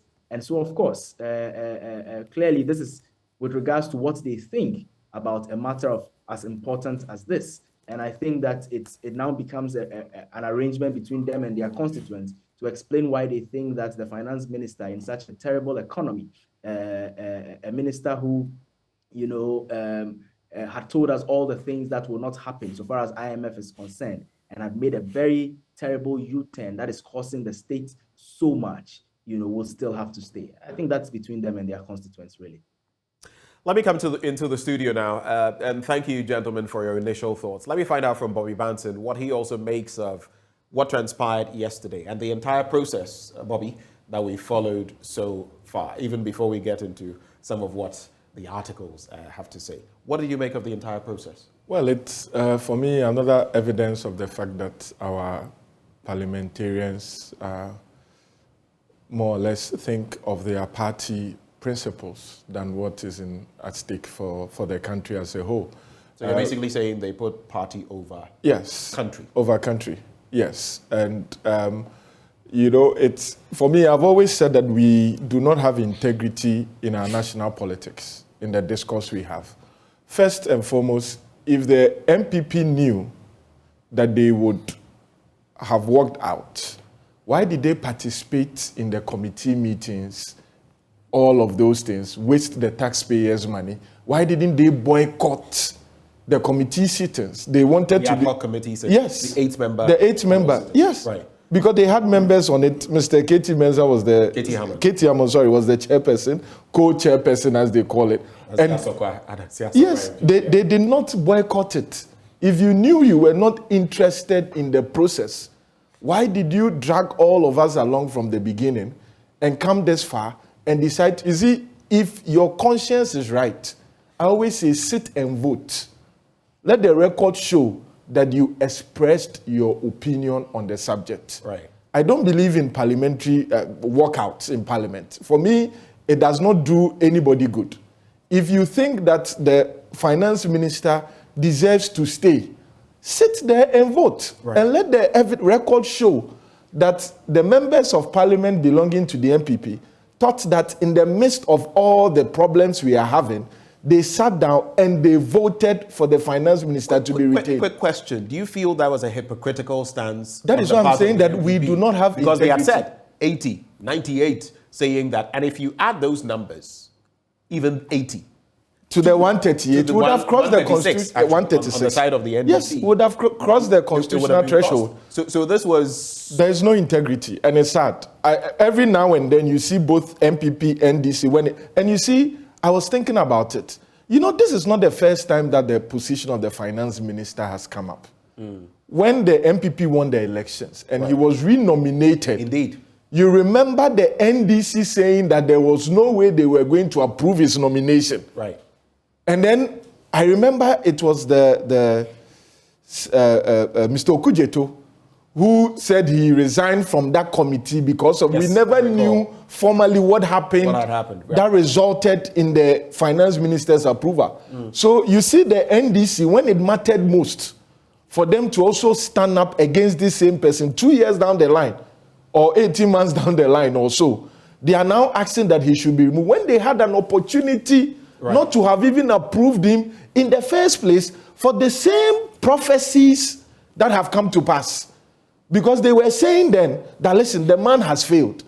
If they look at the trajectory of what he's doing, he's going to lead us into a ditch. So they will not approve his nomination. Is it then a failure on both sides? Because you would notice that we've criticized the minority sometimes for saying they'll do one thing and doing something else, like they did with the budget, but this time Isaac Adongo and others would say that, look, it's one thing setting aside an entire budget. It would have consequences for the nation. We've tried that before. We don't want to put the nation in some sort of, straitjacket. But there are taxes that we are never going to support. I don't know what you think about that. But in this instance, they actually went ahead, stayed in Parliament, and they knew that they didn't have the numbers, but they voted. On both sides, is it hypocrisy?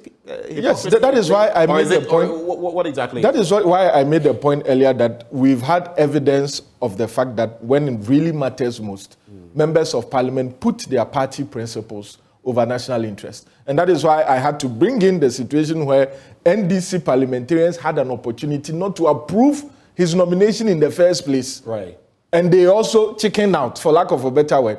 And they got him approved under circumstances that we really do not know. Bizarre circumstances. Bizarre circumstances because of what Mr. Okujeto said. To a head. Now it's come, yes. And then the MPP also say, or majority of them, 80. No, later the majority leader said most of them.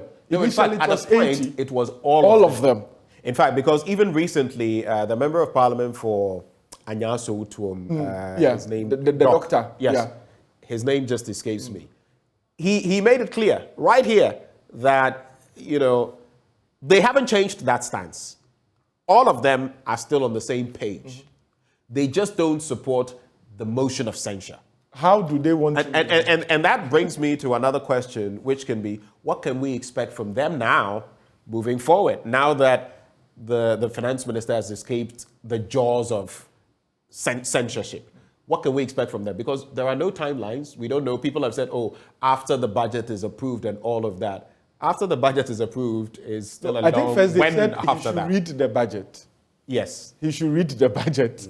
Yesterday was post the reading of the budget. Right. They had an opportunity. I honestly do not expect anything different from the MPP majority because it's been proven time and again that this is the closest you see party or members of parliament trying to put the nation first. But even with that, you see how they were able to be told into action or whipped into line. And then at the end of the day, it is the citizen or the country that suffers. I mean, I have not seen in the Fourth Republic any minister that has been subjected to such public discourse. No, have I. And then he still thinks that he has to commit a crime before he should be removed. It's not about committing a crime. It's about whether or not you can keep your word. You gave us your word, you have gone against it, and you say that it's like a father leaving the children. Where was he when Ghana found independence? Those who founded us, if they thought that Ghana was their children or was a child, or Ghanaians were their children or the child, they would not have left their position till date. So I think that this is was an opportunity for the members of parliament to show that in situations like this, they will put the country first. But again, they have failed. What do you say, though, just reminds me of Otto Addo, because some people have been praising him in recent times. He said that, kind of like the power minister, Dr. Donko. Yeah, when he said, I'll end this in 2015. When he did it, he honorably resigned. Yes. And Otto Addo, of course, he had said that, look, whether we won the World Cup, when this ended, he would resign. And I've seen Nigerians praising him on social media that would that they had people like that. I think we ought to get there as a country. But let me go to Dr. Kwapong and just find out. So the member of parliament I'd been speaking of, though, was Dr. Adomako Kisi. Yes. Member of parliament for Anya Sowutuum. Do you think, Dr. Kwapong, by walking away, the members of parliament on the majority side, they missed an opportunity? And do you feel that if that secret vote had gone ahead, maybe we would have seen scenes like when the Speaker of Parliament was elected at the dawn of this 7th Parliament? Because then it was secret. And mind you, a number of the MPP MPs had said they were not for Oforiatta. Do you suspect that is why the walkout was staged, so that there would be no secret voting in the first place? So because then you don't know who voted what. What is your take? I don't think so. I mean, you know, in parliamentary procedures, members of parliament always have different kinds of tools that they can resort to, you know, in the process of whether they want to participate or not participate in the vote. You know, they can walk out, they can stay, they can abstain, they can vote, all of those things. A couple of weeks ago, or maybe a month or so ago, when this censure thing first came up, this was even after those majority MPs had also said they wanted the finance minister gone. If I recall correctly, they had been asked about whether they would participate in this censure thing. And the sentiment was that whilst they are saying they want the honorable finance minister gone, they would not participate in the process as initiated by the NDC MPs, that it would be on sort of, they would carve their own way and their own path, you know, in terms of how they want him gone. We also saw what happened on the day that the motion was actually moved. There were, you know, party officials there to ensure that, you know, they all stayed in line. So I personally don't think that if they had stayed during the secret ballot, they would have voted to lend some support for the motion, unless it meant going back on what had been reported publicly that they had said, but if you notice, Dr. Kwapong, this was just a stance put up by the leadership of the majority that they wouldn't support the censorship. And of course, there are party whip systems and all of that, so you would follow. But when an individual is going into that booth to vote, just as with the Speaker of Parliament, and you don't know what they're thinking, and especially when there's agreement that the finance minister must go, don't you think they would have been thinking, this is an opportune moment, whether for this or for that? In the end, the result would be the same. Though I understand that eventually this motion would have ended on the table of Mr. President, who could have decided to approve it or do otherwise. But don't you think that would have been a statement they could make? Yes, I mean, that would have been a statement for them to make, but I'm still not convinced that they would have cast a yes vote in support of the censure motion, unless what was reported that, you know, they said, yes, we want him gone, but not as part of this process, was inaccurate. But if truly those were their sentiments, that this is not the way we want to see him gone, which is by virtue of the censure motion, then I don't think the secret ballot would have made a difference.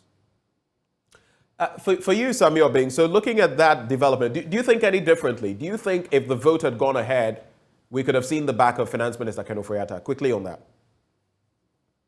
The majority group in Parliament walked out purely because of that. In fact, they were not too sure about their members.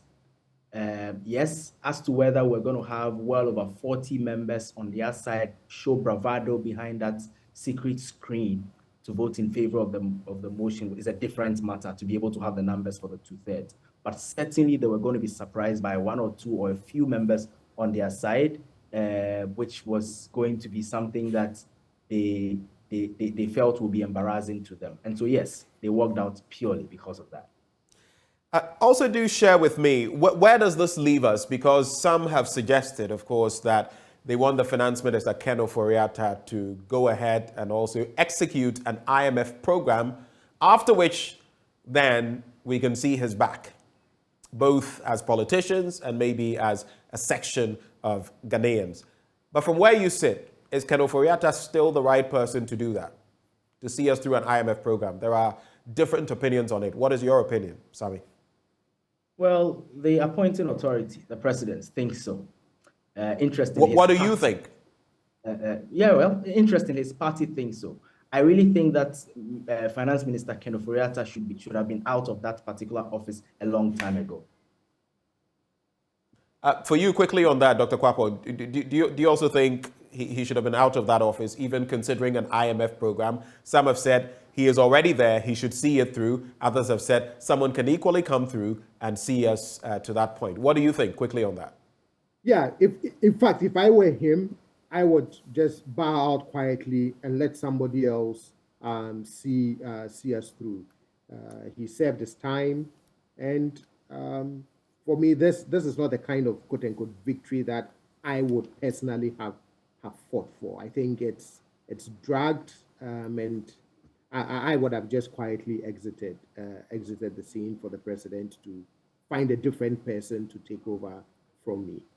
What do you think, for you, Bobby, what do you think should be the position of the majority now?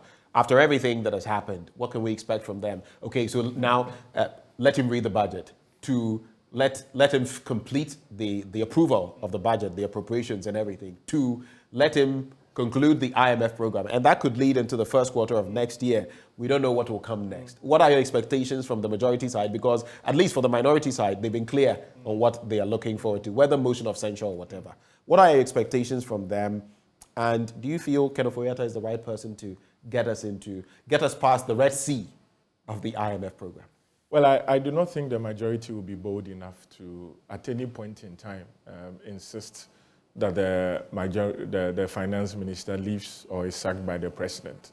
I do not think that the president intends to sack him. If he did, he would have done so long ago. And so that is why I still think that yesterday was a very, a missed opportunity. A missed opportunity? Yeah, that if the majority of the members of parliament had voted and the president decides not to sack him, then you'd have a situation where the president is directly going against the wishes of the people. And so if that had happened, what you're basically saying is we could have stood back and said Parliament has done its job by the people. After all, they represent the people. Exactly. But it is the buck will now pass on to the president. Yes. Okay. And if he did not, which I expected him not to do, but then it would have sent a clearer signal to the people that, listen, we wanted this man gone, and we spoke through our parliaments, our parliamentarians, in accordance with the provisions of the Constitution. And yet the president decides to go against the wishes of the 35 million people, or majority of the 35 million people also, as we have. I do not, and once we miss that opportunity, I think that, it will just be water under the bridge. There is no way I see the majority caucus or the majority side trying to, in any way or any form, force the hand of the president to terminate the appointment of the finance minister. And I certainly do not think that he will go on his own.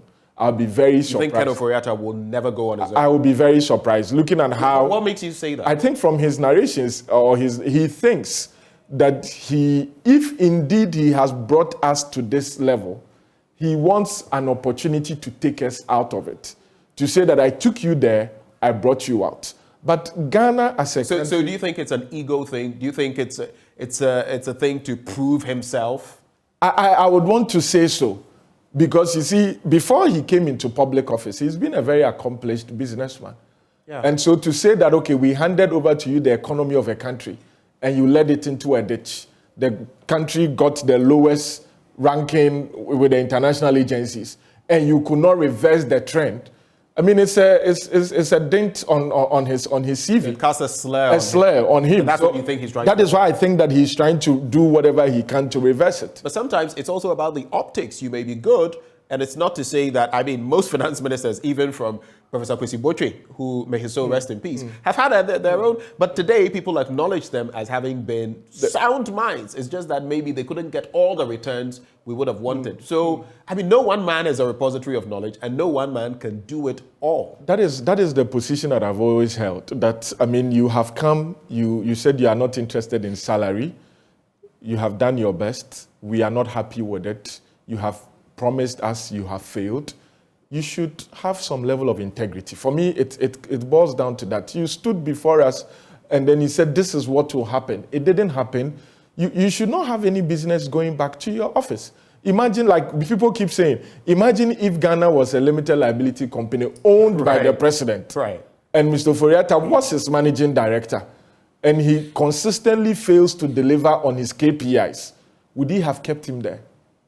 That's the question, right? That is the question. If this were a private entity, yes, would you still retain? Would you still retain your managing director or your CFO who keeps missing his KPIs? That's the question. And he pulls the purse strings of the country.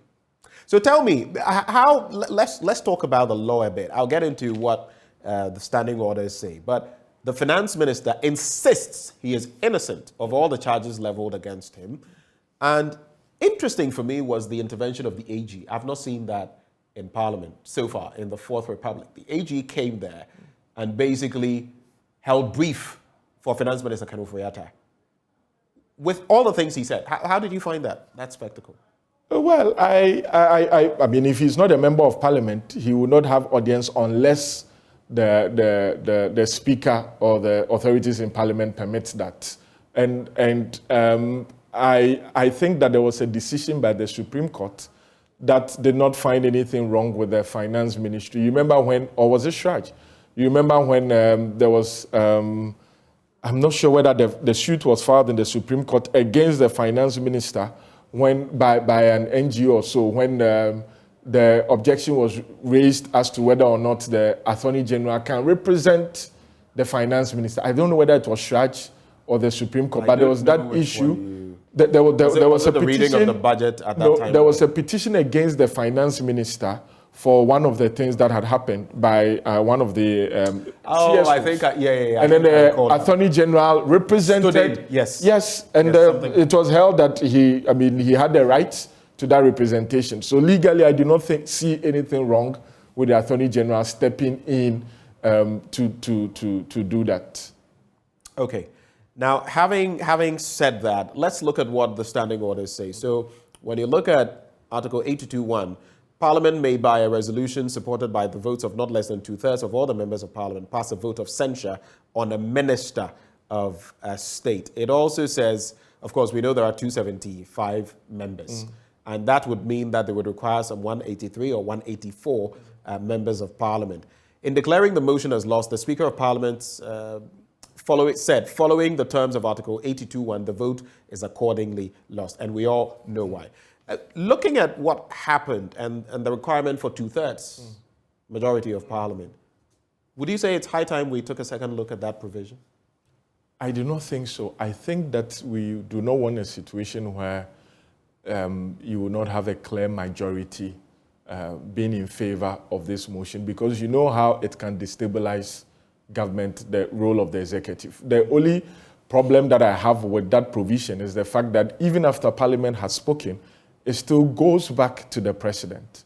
That's the problem. That is the problem I have, because it should be final when Parliament decides. I think it should be final, because then it takes away the principle of checks and balances in our democratic dispensation, because the Parliament approves of, the Parliament is the representation of the people. And so if the majority, a clear-cut majority, 2/3 have agreed that a minister is not fit for his role, the minister, remember in the first place, having been appointed by the president.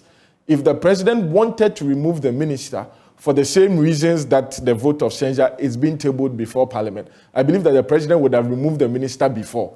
And so to now ask the president to be the final authority, even after 2/3 of the parliamentarians have voted for such a minister to be removed, I think that it defeats the whole purpose of going through the censorship. Now that, coming to you, Dr. Kwapong, we've got to, a crossroads, so to speak. It is clear that we're not seeing the back of the finance minister anytime soon. What would you say have been the benefits of this entire exercise as it has been practiced in terms of democratic practice, in terms of parliamentary work, and what would be your expectations moving forward on this to stabilize our economy, especially as we go in for an IMF program? Yes, so I think for the first time that we've seen this thing really triggered and seen it all the way through, I agree with Bobby when he says, you keep the threshold at the 2/3. It's not something that I would want to. We shouldn't tinker with that, should we? No, because then you make appointees very, very vulnerable to, in the event of any partisan political mischief, it becomes really easy to remove a minister of state.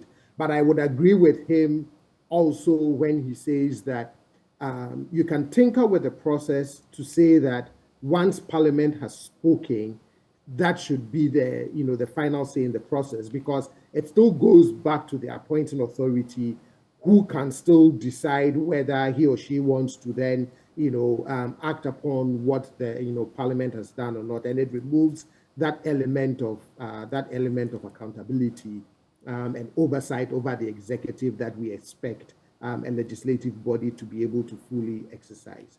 But I mean, it's over, quote unquote, at least the process is over. The minister is still at post. The president has over a number of times indicated that he has no intention of removing him from office. So there are measures being put in place. There's an IMF negotiation still going on. I guess from now on, it's just, hoping against hope and hoping for the best that this sort of cloud that, that hangs over him, hangs over the country, all the angst, pinch points that citizens are feeling, hopefully, would be enough signals for the government to realize that they really must find ways to get things back on track.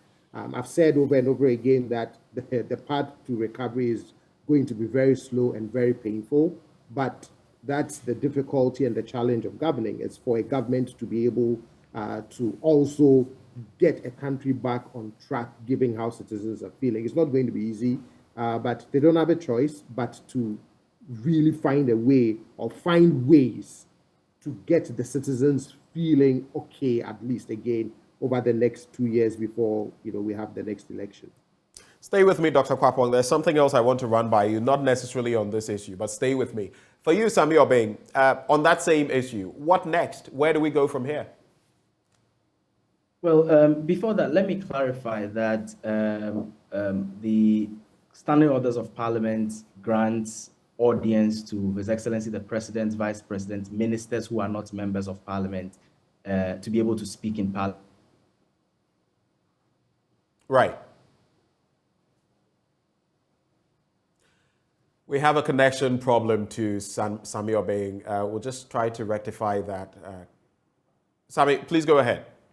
Right. So I was saying that the Attorney General participating in the debates is allowed because of the category of people who are defined as not being strangers in Parliament. Ministers of state who are not members of Parliament are part of those categories. So he's able to debate on a matter in Parliament. He has audience without any special dispensation.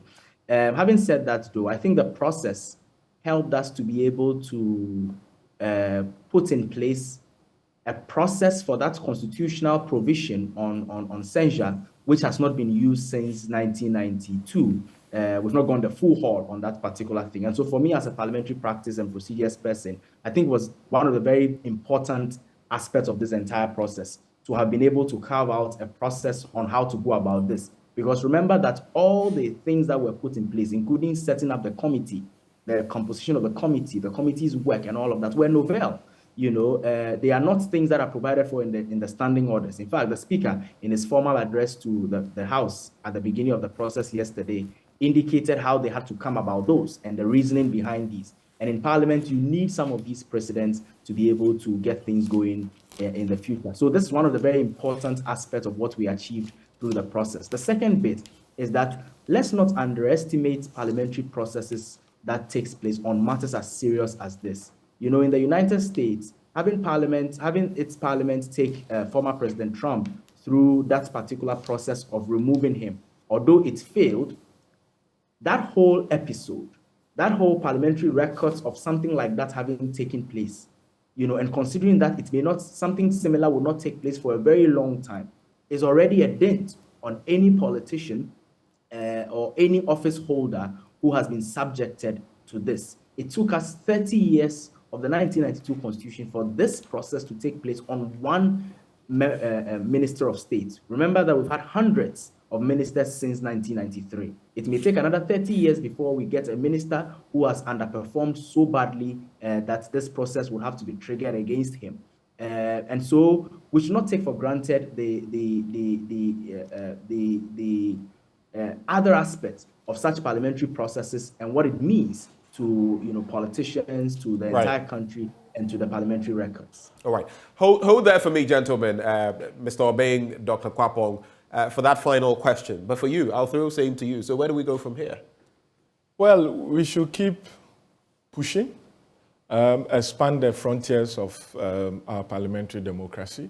I would want to see... Do you think this exercise has done that? Yes, I think that we have, yes. Whenever you always invoke for the first time certain constitutional provisions, it develops the law. For me, rather, I would want to see what the minority would do, not so much about what the majority would do. I would want to see what the minority would do going forward. Because, you know, there are situations where they also have the ability to, I don't want to say frustrate, but also make their voices known. And you'd have a situation where... Have they done that already? No, but going forward, because this is a situation where the most important agenda of Parliament now has to do with the appropriation bill, the budget, and everything. And the majority will need the cooperation of the minority, for lack of a better word, to get some of these go through easily. And so if the majority or the majority have ensured that even their dissenting members have been whipped in line in such a very crucial situation, I would want to see how the minority would also collaborate or cooperate with the majority in some of the things that the majority would require their approval. And then we'd see how they will expand the frontiers of parliamentary democracy. Whether it's going to be tit for tat, whether politics will be played, or like you said, national interest will come to the fore. So I'll leave all of you with this final question before we get into some other matters. I found it interesting, and with all three of you here from the CDD, from the Parliamentary Network Africa, and you as a lawyer, I couldn't help myself. In recent times, at an IEA event, we had the question posed to Chief Justice Enin Yabua and former Chief Justice Sophia Kufu about capping the number of Supreme Court justices. And it was interesting what they had to say. They said that, no, let's not cap it. But others have examples for us. Others say the numbers should be looked at because it appears there is some politicization. In recent times, we've also seen that report on 4 judges and 2 of them supposedly not making the cut, supposedly because of some political elements. I'll start with you once more, Dr. Kwapong. What do you make of it? Cap or no cap? And what are your reasons? That's the final question to all three of you. Good. I'll save Bobby for last. I will say cap. The Ghanaian situation is very... So wait, you say you will say what? Cap? We should cap it. I'll say cap it. Cap the number of justices that you put on the Supreme Court. The Ghanaian situation is very unique. I don't know why it's that open-ended. For me, my main reason is that whenever I study the rules, whether it's constitutional rules or legal rules in place in Ghana or administrative rules, and how our public servants or our public officials respond to it, it says to me that so long as the rule doesn't say you can't, it is interpreted as it means I can and I should.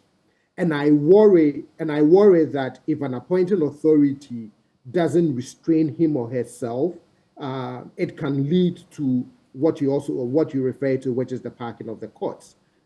And it's not a situation that, for me, would border well, to park a court with the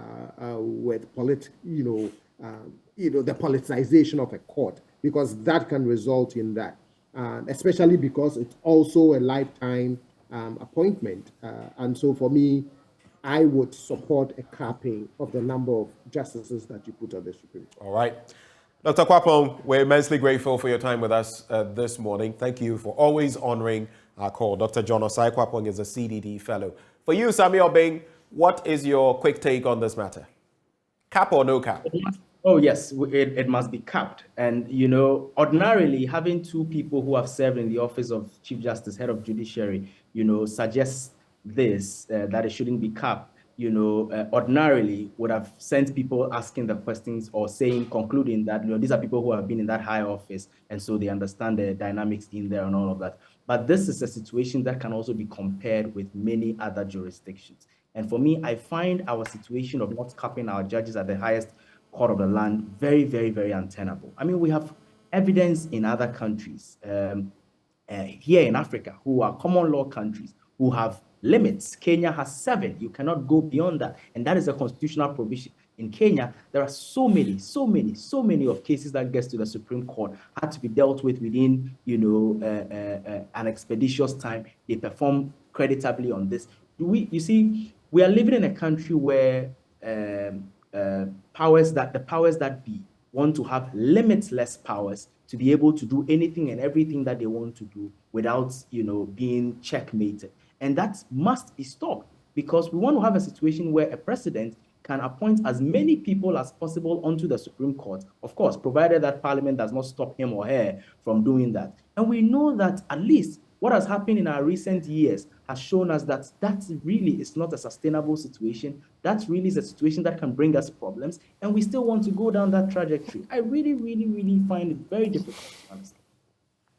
Thank you. Interesting thoughts you have. So, Samuel Bing is Executive Director, Parliamentary Network Africa. Thank you so much, sir, for your time with us this morning. All right. Let me come to you. So now, if we're in a court and you were the justices, it would be 2-0, so, or 2-1. I don't know where you stand yet. What is your take on that? You know, maybe having the benefit of being a practitioner, I don't think it's a straightforward answer. Cap or not. It's not a straightforward yes, no. It's not a straightforward no. No, and let me explain, and I may take just a bit of your time. In the jurisdictions that have a cap, I mean, other countries, you will notice that the jurisdiction of the Supreme Court is very limited. Right. In our constitution, there are other mitigating factors. Yes. Yeah. And so you have only 7, and then the 7 will play specific roles, maybe interpret only constitutional matters. So you have a 7. You can manage with that. In our constitution, the Supreme Court has original jurisdiction. Right. To interpret and enforce the provisions of the Constitution. The Supreme Court has appellate jurisdiction. So if somebody starts a matter from the district court, except in parliamentary petition that can end at the Court of Appeal, the person can do the matter up to the Supreme Court. Yeah. The Supreme Court has review jurisdiction. And so that if the Supreme Court even delivers a judgment, if on the stated grounds of the Constitution, that same Supreme Court must be empaneled by an increased number. Now, the Supreme Court also has supervisory jurisdiction over lower courts. The other courts. So that to do certiorari, mandamus, and what have you. And so in our Constitution, the Supreme Court has all these jurisdictions.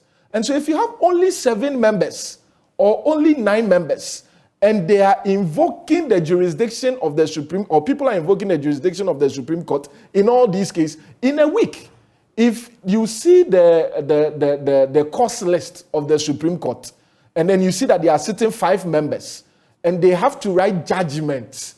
If you read some of the judgments, you would have a judge writing 42 pages on one decision.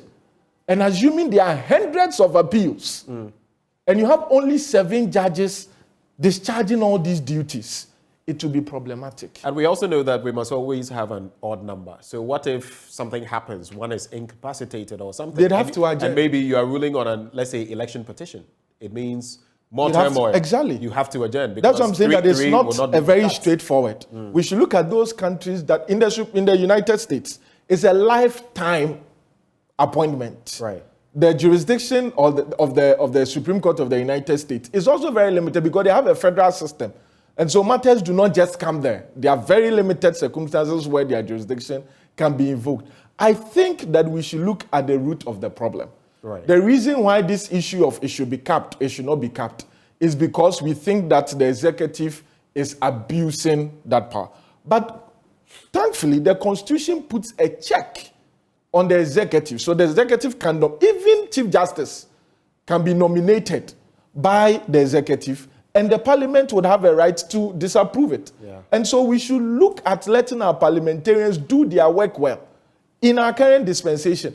And let me tell you interesting facts. So as you cap off with that, just tell me that, but also tell me very briefly so we can talk about whether maybe we should also look at our constitution, whether we've created an all-powerful Supreme Court, and maybe we should look at clipping some of its wings. And I say this not in any bad taste or with any... Not to be cited for contempt. No, not to be cited for contempt. But, you know, the whole purpose of Baron de Montesquieu and everything they said about separation of powers and all of that was to ensure that no one entity would become too powerful.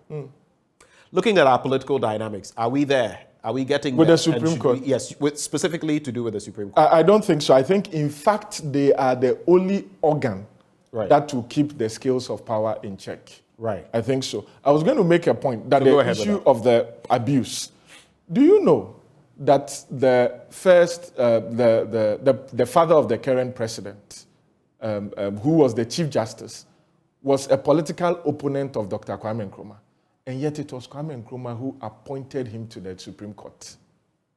He was a political opponent of Dr. Kwame Nkrumah. And yet it was Dr. Kwame Nkrumah who appointed him to the Supreme Court. You're talking of Edward Akufo. Yes. Right. And so you would have situations where we over-politicize things sometimes. That is why when it comes to even the minority or the majority, always trying to, depending on how the decision go, put a political, that, oh, this person was appointed by this person, and that is why his decision went this way. I always tend to, because this is the only organ that can keep the two other organs in check. Okay. We'll wrap it there, that leg of the conversation. I know when it comes to the law, we'll sit here and talk. So let's wrap it there. But there's something else that is exciting, and we definitely are excited about this. Is this your first book? Yes. After numerous peer-reviewed articles, this is my first book. So can I just take a look at that copy? This is interesting. Civil litigation in the High Court of Ghana. It's a pretty bulky one. We're looking at how many pages do we have in here? Over 500 pages. Hey, I'm on for with you. So what this is a book you've put together, which you're actually launching today. Yes, today. At the Mövenpick Ambassador Hotel. Yes, absolutely. Tell us about how this book was born. Well, it's during the pandemic when they were closed down with the courts. Oh, you are one of the beneficiaries. Yes. So my colleagues in the office and myself, we normally would maybe twice or three times a week just join Zoom or in person, discuss developments in the law. And I noticed that we were making interesting points. So we said, okay, then why don't we put all our thoughts into some form of book and put it out there? So that is the results of it. And more so, I have been involved in teaching civil procedure in the law school, Makola, for the past 5 years. I had the benefit of teaching with the current Chief Justice, the late Justice Mafosao as well. Okay. And so it's born out of my experience. You taught that with him? Yes. Civil procedure. Civil procedure. So it's born out of my experiences with being involved with the teaching of the course, how students perceive it, how young practitioners perceive it. And we try to put together something that would make the course, people have the perception of it. So it's basically about the rules of court. And no matter how good your law is, if you want to be a practitioner, litigate, and your knowledge of the rules of court is not solid, you cannot make it to the court. It will always throw you out. So they say that technicalities, but it's part of the rules. I always say that is what differentiates us from other professions. It's not enough that you are right. You must know how to present your case. And so we try to put together a piece that would be make it in simple terms. So we as much as possible avoided using legalese, broke it down into very simple language for not only lawyers and students, I was about to but ask also that. for people interested in litigation, civil litigation, so that if, Ben, you take it, you see that you don't have the usual legalese in the book, you can read it. Because we've seen instances where people decide to pursue their own case without lawyers. Yeah, and to represent themselves. So they should have something like a manual, for lack of a better word, that will explain in simple terms what the rules of court require from them and the steps and the procedure to adopt. On this note, I have seized this copy. With this permission.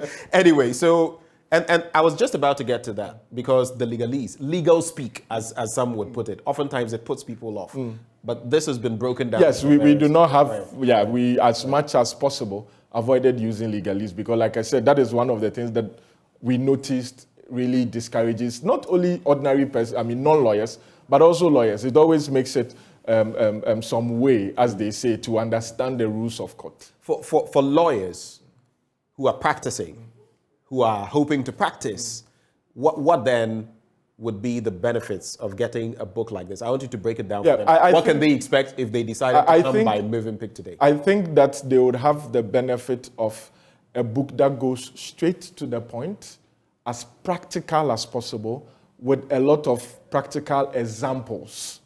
So we've not only stated what the rule is, we've also explained it in simple language, supported by authority, case law, and where the situation requires, we've added templates to the book and examples, so that you see how that. So we've spoken about the law, how it applies, and how it's interpreted and how it's applied. So you have a one-stop book that does not tell you only what the law is. It also tells you how the courts have interpreted it, how it's been applied, and gives you scenarios where you can also use to apply it and then appreciate the concept better. Okay, we'll end with where it's going to be launched. I've already mentioned it and what we can expect. But beyond that, where is this book going to be stocked, so that maybe someone may not be able to pass by today, but will want to go to the... they will be available in all the major legal shops. So there are some of them in the law school campus. They have a bookshop, all the major faculties as well.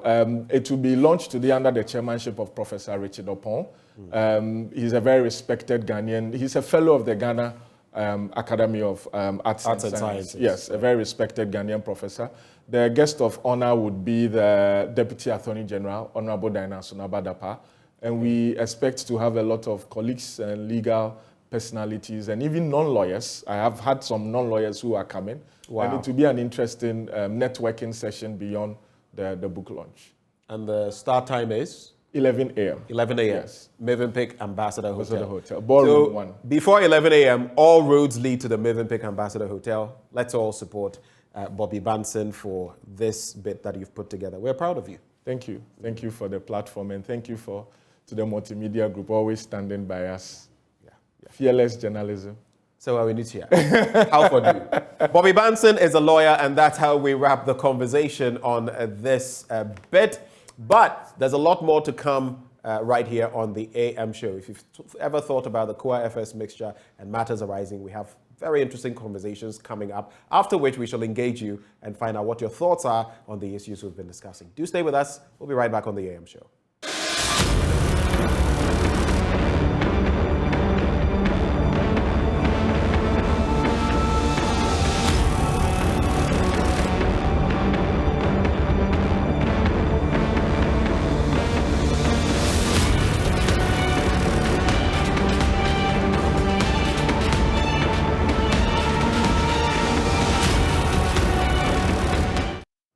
Good morning to you. Hope you're having a good time wherever you are. This is still the AM show, and I am Bernice Abu-Baidoo Lansah. It's not time to have a conversation with a man who has done really remarkable things in our health sector. I'm talking about Professor Samuel Ato Duncan, and he wears many hats. He's the President General of the Center of Awareness Global Peace Mission, an NGO he founded in 1988, registered in 2000. He's the founder and CEO of Core Research and Manufacturing Company Limited. That's the company that produces Kwa mixture. It's his own. He's the head physician at the Kwa Healthcare Center, a herbal clinic he established to provide healthcare for the public. And he's president of the Ghana Coalition of NGOs in Malaria, also the president, Ghana Federation of Traditional Medicine Practitioners Associations, and that's an umbrella body of traditional medicine practitioners here in Ghana. Good morning to you, Prof, and thanks for joining us this morning. Good morning. How are you feeling? I'm feeling great. All right, you look good in your white. We understand you recently won an award, the Scientist of the Year Award. Yes. Can you tell us more about that? Yes. Let me take this opportunity to wish your numerous viewers a special good morning.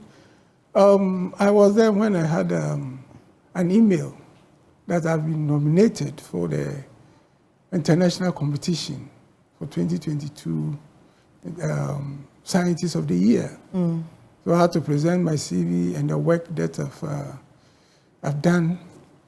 I sent them to them, and I was waiting until I heard that I've been judged. I judged as the winner 2022, Scientist of the Year 2022 in the Medical and Health Sciences / Herbal Medicine category. Right. Yes. And where was this organized? Yes, it was organized by International Achievement Research Center in Canada.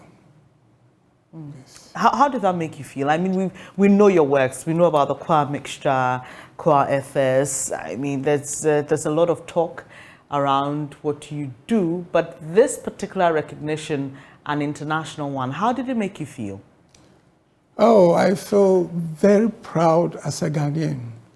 And I knew it was something I was going to win, because I know what I've done in the area of herbal medicine, as well as medical and health sciences.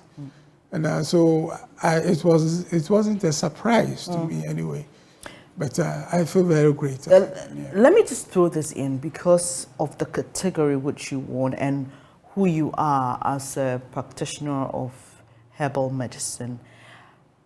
Do you think we have done enough for ourselves as Ghanaians, as Africans, when it comes to the use of indigenous medicine and research and exploring and expanding that frontier? Not precisely. We've not done much, because we can have a lot of medicines from the green plants, the plant that we see around, and they can turn the fortune of the whole Africa. So, Ghana can have about a lot of foreign exchange from plants and from plant medicine. Cocoa is just one of the numerous plants that we have. But look at what is fetching Ghana. And we can harness the potentials in other plants that will bring us medicines for our foreign exchange and for the treatment of diseases locally and even internationally. And it was out of this the same traditional medicine that has won me this international award, which means herbal medicine is something that we should not take lightly. Yes, because when the human body is a natural, it's an organic substance. So it needs organic materials. It can easily absorb organic materials more than the synthetic ones. So here's the case we need to put together. There should be an integration of herbal and orthodox medicines in a healthcare service delivery. Right. So I think that this is the time we have to push the agenda for finding a lot in the herbal medicine, which I call the green gold agenda. So you've just won an award, you've received some recognition. How are you hoping to use that to impact and achieve this measure, if I may, of traditional and orthodox medicine? I think it's also an opportunity for me as the president. I'm now the president of the Ghana Federation of Traditional Medicine practitioners associations.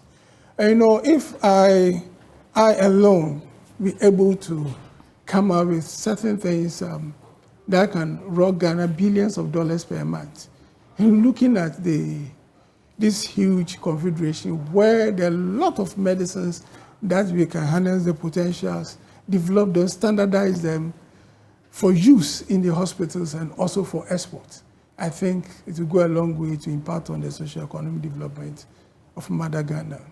We'll delve more into the issue of herbal medicine because I see you've displayed, this is, I think, the most well-known product produced by you. So, but let's talk about the Core Healthcare Center. People know your products, but many people don't know that you also have a place where people can come, get diagnosed, and receive treatment. Tell us more about the centers and their locations. Yes, Core Healthcare centers can be found 100 meters in Cape Coast, 100 meters from Cape Coast Teaching Hospital. And Accra here, I have a small one at the North Kaneshi, Greenhand Junction. But I have the bigger one. Now we're developing a bigger one at the Sprinters. Now when you go to Kumasi, we have behind Pogas Furnitures at Bomso, we have one clinic there. And we are trying to get clinics in all the district regional capitals in Ghana. So is this a general hospital or is it a specialized one? Do you treat all diseases? Yes, it's a generalized hospital, and whoever comes there will. And the ones that we think we cannot treat, we'll just refer to the orthodox. We are working hand in hand with the orthodox doctors, the hospital. So when you come and we think, well, if there's a need to perform a surgery or whatever, you have to refer the person to the hospitals. And there are certain cases that people must go to the other hospitals for. So when you come there, we think that it must be referred, we will do that. I'm happy you mentioned it. So it's not as though traditional medicine is in competition with orthodox medicine. You work hand in hand. Yes. And I must confess, orthodox medicines are also doing very, very well, seriously well. Assuming you have an asthma attack, then you take a Ventolin inhaler or any inhaler, and you get relief within the shortest possible time. You would have died. And this is an orthodox medication. So orthodox medication is doing a lot that we cannot just throw overboard. You know, the reason I brought that in is sometimes the impression being created is that there is some rivalry between herbal and traditional medicine and orthodox medicine. And that's why I was saying that as I'm happy that you've said that if you consider a case and it is one that needs attention from an orthodox, you know, specialist or a doctor who runs that kind of hospital or medication, then you refer the person to that one. But you say you treat all manner of diseases like general hospital. But are there any things, particular diseases that you're specialized in treating? We have viral infections, hepatitis B, herpes, and other viral infections. Then kidney, renal issues, diabetes. We try to manage diabetes. Actually, it's all about management of, when we talk about cure, the diseases cannot be cured. Malaria, you can't cure malaria. You cure malaria 3 days. When the person is bitten by a mosquito, the person, so we are talking about treatment and management of diseases. So whichever condition that anybody has, when you can, we'll be able to help you. Yes. So it's just a walk-in. Anybody can walk into any of these locations that you shared with us, and then they can access healthcare from your facility. Now let's talk about the Kua mixture, because over the years, this is what you're known for. When your name is mentioned, everybody instantly knows Kua mixture. What about this product has made it so relevant over the years? Yes, the Kua mixture is, has been produced scientifically, though coming from plants, but it has about 80 organic compounds. These are phytochemicals that the human body needs. And we have a unique way of producing this particular product. Right. And we go through, we are adhering strictly to the good manufacturing practices. And we have the SOPs, standard operational procedures. And I must give credit to the FDA for this one as well, because they actually help us to put in the structures, very good structures, to maintain the standard that we've actually got into. So it's a plus to the FDA. And I think to get 180 organic compounds in this small bottle, now when you take about 10 mils, you have about 180 phytochemicals in you. And all these phytochemicals have what they do in the human body. Mm. And that is why FDA has registered it as for the general well-being. Right. So this one is for your general well-being. The general well-being means that when your immune system is strong, it's boosted, it can ward off a lot of diseases. So you take it to boost the immune system so that the immune system itself would naturally fight against diseases. And you can also take it to complement the treatment when you are taking orthodox medication. You can also take the core mixture to boost your immune system, your system, for your general well-being, for treatment to be faster. So whether you are sick, for your general well-being, whether you are sick or not, you can take the core, so at least you can boost your immunity. Boost the immunity for your general well-being. And that is very important in these days, very, very with all important. of the viruses and infections that we are exposed to. But you mentioned phytochemicals. I know you've mentioned that there are a lot in this composition, but what exactly do phytochemicals do? Phytochemicals are chemicals that we get from plants. Right. We get from plants. And even the orthodox medicines that are produced are synthesized from the phytochemicals. Right. Because that one, when you get that is the original chemical that you can get from plants. Then you can synthesize them in the laboratory. So you can have a lot of them. Yes, that is what so that is the original chemical. That's the natural chemical that you can find. And this is what the body actually needs. And when we want to produce them in large quantity, then we synthesize them. Okay. Once you synthesize them, they don't become as natural as they used to be. But these are not done that way. No, these are not synthesized. 100% natural. Natural. Even no preservative. Okay. It preserves itself. So these are natural products that the whole body needs. Right. The whole family needs. The whole household needs. The whole Ghana needs and the whole world needs. Right. But we're told that if you are pregnant, you're a lactated mother, children under 12, they must consult a physician at least before they take it. So they cannot just take it that like any other person, right? Okay. So if you're a lactated mother, if you are pregnant, you should consult your doctor before taking COA mixture.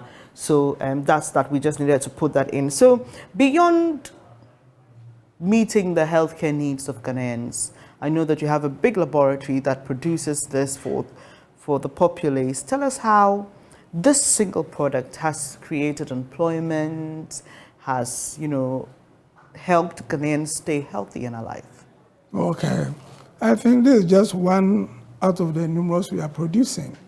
There are others coming out. And for now, the direct employment we've created is around 250.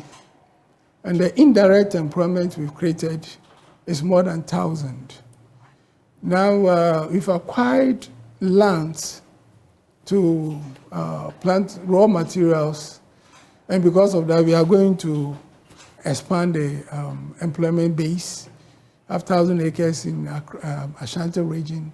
We are getting others in there. So we are expanding the employment base, which is going to reduce unemployment in Ghana And we're also going to do what we call the Green Gold Agenda seeks to promote tree planting. Great. So that at least we can even recover what the damage site that Galamsey has. That's very important. That is so that we can get very good drinking water, we can get a very good air to breathe, and we can get medicine for our people, and we can get jobs for all those people at that localities, and Ghana will become a better place for us. Right. So quickly, how do we get Koa mixture, and how much does it go for?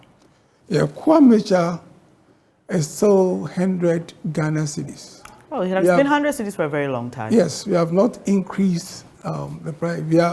We're trying to support the economy and the way things are going. We feel that we must also actually fix some of the burden of the government so that we maintain the 100 Ghana cedis. Right. Yes, and you can get Koa from every drugstore that you enter. And we have also distributors. That's when you want to buy in bulk. In bulk. And when you want to be a distributor, that will have to come to a center. But we have distributors, Madam Gertrude in Tema. We have Little John in Tema. We have Net 2 in Accra, Swansea. Then we have Madam Harriet here also in Accra. And we have Madam Sarah in Takoradi. And there are a lot of them around. So we'll put out the contact numbers for those of you who'd like to purchase, boost your immunity, stay healthy. You can call these numbers 0244726611, 050-987-6891, and 059-1565778. Or you can just get onto social media. On Facebook is at Koa Drugs. Or if you choose to visit the website, it's www.coadrugs.org. Prof, thank you so much for joining us. You're welcome. Congratulations once again. Thank you. Professor Samuel Atudankan is my guest this morning, and we've been talking about his major products, the Koa mixture, and also about an award he recently won as the Scientist of the Year for the Herbal Medicine category. Congratulations once again, Prof. Well, we'll come back here on the show to have more. Do stay with us. We'll be back.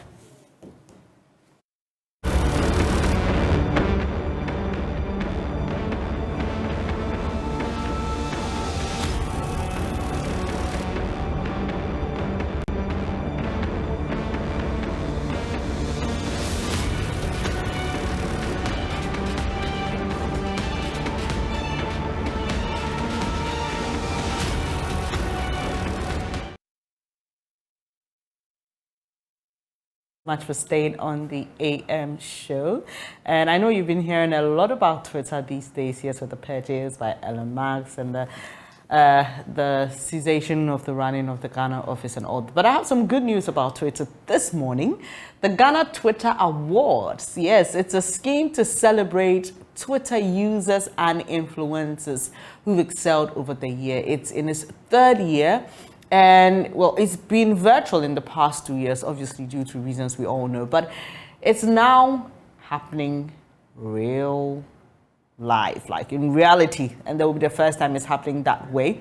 So joining me here is the organizer of the Twitter Awards scheme, Benjamin Dima. Hello, how are you, Benjamin? Hello. And what's your Twitter handle? Benupa Onyx. Benupa Onyx. Yeah. All right, tell us more about the Twitter Awards scheme. Why is it important anyway? Okay, so the Twitter Awards is to celebrate or honor those individuals who did well on the platform over the year under review. Yeah, so we came up with the idea of just making sure that they get they feel appreciated. So that's the reason why we had to bring something like that. And then I think over the year, people get stressed up. And then we, as part of the awards, we don't just present the awards. We try to put in some artist performances, and then it serves as a hangout for the whole Ghana Twitter community. That's nice. So it's an opportunity to get to know the faces behind the handles and the names and the tweets. All right. But just tell us what the categories are, because it's interesting. We know there are influencers. We also know that there are people who push agenda, they drive conversations. So what are the categories? Okay, so some of the categories include Best TV or Radio Show of the Year. We have Influencer of the Year, which is let's say the highest category among all of them. Then we have Most Promising Influencer of the Year. We have Sports Influencer of the Year. That's for the sports journalists, those into the media. Then we have Best Panther of the Year. Those guys, those guys who engage in betting and all that. You know, right now the economy is hard, so we have to appreciate. Oh, did you say best better? Like someone who bets? Yeah. So I had Panther. Banter. Okay. No, best Panther, like. Like a panther. Yeah. Okay. Yeah. I actually had banter, you know, because it usually happens a lot on Twitter where people give clapbacks and all. That's what I thought you meant. Yeah, we have football banter too. Oh, okay. Yeah, so that one is also another category. Okay. Yeah. Interesting. And then, so I think that's there for some of the categories. Those are the major categories. Yes. All right. So how does one become a part of this if I want to attend the Twitter Awards? First, when is it happening and where? Okay, it will be happening tonight at Accra Metropolitan Assembly. Yes, at 6 p.m. is the red carpet. Yes, then the main show starts at 7. Right. Yes. And how do we attend this event? How can people be a part of it? Okay, we have tickets roll out for anybody who wants to come and then witness or have fun. Is it free or do we have to part with some money? The tickets are to be purchased. Okay. Yes. How do we purchase them and for how much? Okay, we have the regular tickets and then the VIP tickets. Regular goes for 50 cedis, then the VIP goes for 100. We printed hard copies, but the hard copies are left with few. Then others too can buy online using a smart link. A smart link. Like a smart. A smart link. Okay, so how do we find that smart link? Okay, so when it's on Ego Ticket. Yeah, they are hosting that link. So if you go to Ego Tickets, you can search for Ghana Twitter Awards 2022, then you see it. Or you can go to my timeline, my Twitter at Benopa Annex 1. Then I have it pinned on my page. Right. Yeah. So I know you've mentioned there'll be a hangout. Any surprise attendees, musicians, any personality that people should look forward to seeing? Yeah. We have Keche coming around. We have Kwamina MP coming around. We have Neptunes, the Amena Mapiano hitmaker. Then we have Scott Evans, the gospel musician. We have a lot of surprises too. Yeah, surprise acts there. Right. Yeah. Thank you so much. So that's Benjamin Dima, and he's just been sharing with us details of the Ghana Twitter Awards happening 6 p.m. today at the AMA located in Accra, and you can just, input that AMA new office into Google, and then you will get there without any worries. So he's just showing you how to get a ticket. If you're interested, just get onto his Twitter page. Once again, what is it? Yeah, at Benopa Annex 1. Benopa Annex. Yeah. BENOPA ONYX, then 1. Okay, all right. So that's how you can find it. The link is there for you to get the e-ticket. Thank you once again for joining us. And right about now, it's time for us to get interactive with you. Hear your thoughts. This morning, we've been talking about that censure motion in Parliament. Obviously, you may know by now that it failed. What's the way forward? The minority says it won't do business with the finance minister. What is your take on this and how it panned out yesterday in Parliament? Benjamin will join me shortly for us to get interactive with you. Meanwhile, water is life. It regulates your body temperature and keeps you alive and kicking. Awake is premium purified water treated through a strict purification process to ensure that every bottle on the market refreshes you better. We have the perfect sizes for all occasions, 330 ml and 500 ml bottles to fit your pockets and bags, 750 ml for the heavy drinkers and 1.5 liters for those who always want more. We've introduced our special 19-liter jar for offices and homes. Now you just need to stay awake with Awake Purified Drinking Water wherever you go. Come on, grab a bottle of Awake Water and get quality hydration. Awake Purified Drinking Water, one for life. Remember, for every bottle you purchase, an amount is donated to the National Cardiothoracic Center, produced by Casapreco. For bulk purchase, please call 026-235-1251. This advert is FDA approved. We'll be back to get interactive with you. Do stay.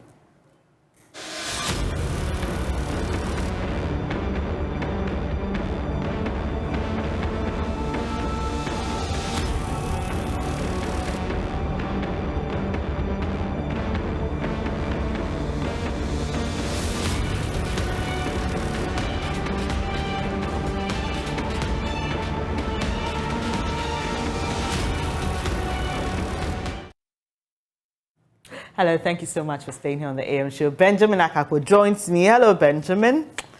Got it right there. Yeah. That was a good one on the censure that failed in Parliament yesterday. Very, very interesting perspectives from our guests. But it's now time to hear what you have to say. The numbers to call are on your screen, 0302-211-691 or 0302-211-692. Share your 221 rather, not 211. Forgive me. 03. No, it's actually 211, Benjamin. So, Benjamin is better at announcing the numbers than I am. The first letters together. Okay. 0302-211-691. Extension 2. Okay. No, I say myself. Anyway. All right, we have a first caller on the line. Hello. Hello, Kwabna from Circle. We heard you earlier this week. I think it was yesterday. Yeah, great to hear you. Can you share your thoughts with us? Thank you. I'm happy to be with you this morning. Well, my submission has to do with the majority MPs who, one way or the other, supported the stay of the finance minister to go to their various constituency or locality to explain to the locality what actually accounted to the action yesterday, because me and others as constituents of Penyas Rutu were not in anticipation of what happened yesterday. Okay, so, and I mean, we usually don't do this, but let me just help you. Your MP, Dr. Adomako Kisi, was here on Wednesday, and he was one of the MPs who was pushing for the exit of the finance minister. He explains that they met with the president. Their demand still holds, just that they've been told to give the minister time to finish with the IMF deal, right? And so that's the explanation he's given us. But you have a very valid point, and I'm sure that the MPs are listening. They need to come to you to explain why they were not part of the process yesterday, but they did so on this medium earlier this week, and that's just by way of information for you, Kwabna. Thanks for calling. Bawa is calling us from Wa. Hello, Bawa, let's hear you. Yes, good morning, please. Good morning. In fact, since yesterday, I was just thinking that maybe, we did something wrong and God is punishing us. I'm maybe surprised. The majority, you came out that you wanted to remove the man. Right now, people are helping you to eliminate the man. But then you run back with your health. I don't get it. I'm praying that we, the constituents, we have to at least move away from, voting for our party, but rather vote for someone that, can do the work. So we have to go back to our constituents and know what is right, but not vote for just because I'm MP or an ND. But we have to vote for who can do the work and who can serve us better. Thank you very much. That's my submission. Thank you to Bawa from Wa. Benjamin, the sentiments are similar across social media, and we've just heard from our first two callers.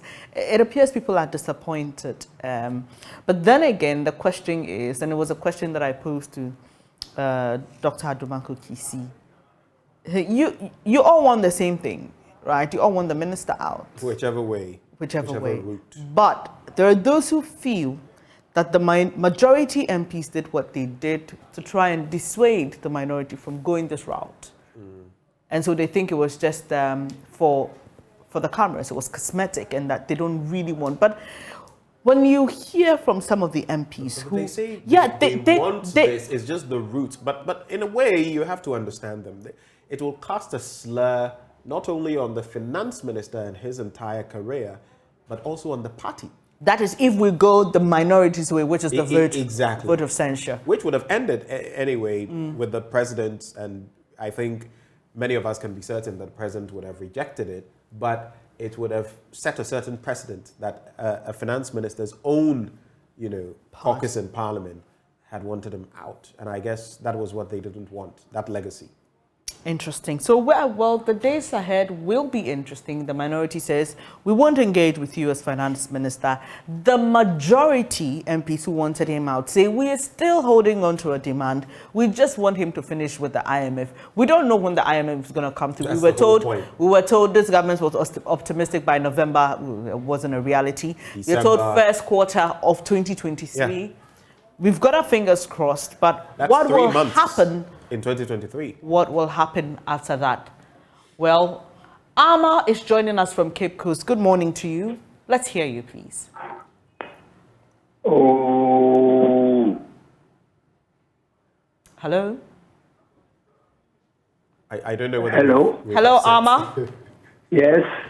Can you hear us, please? Good morning. Please go ahead. Share your thoughts with us. Well, it looks as if I have the blame on the minority group. It looks as if there are elderly people among the minority group, of which they should know that this MPs, they are very, very deceitful. When they tell you to look down, you should look up. When they tell you to look up, you look down. Now, if the next schedule of the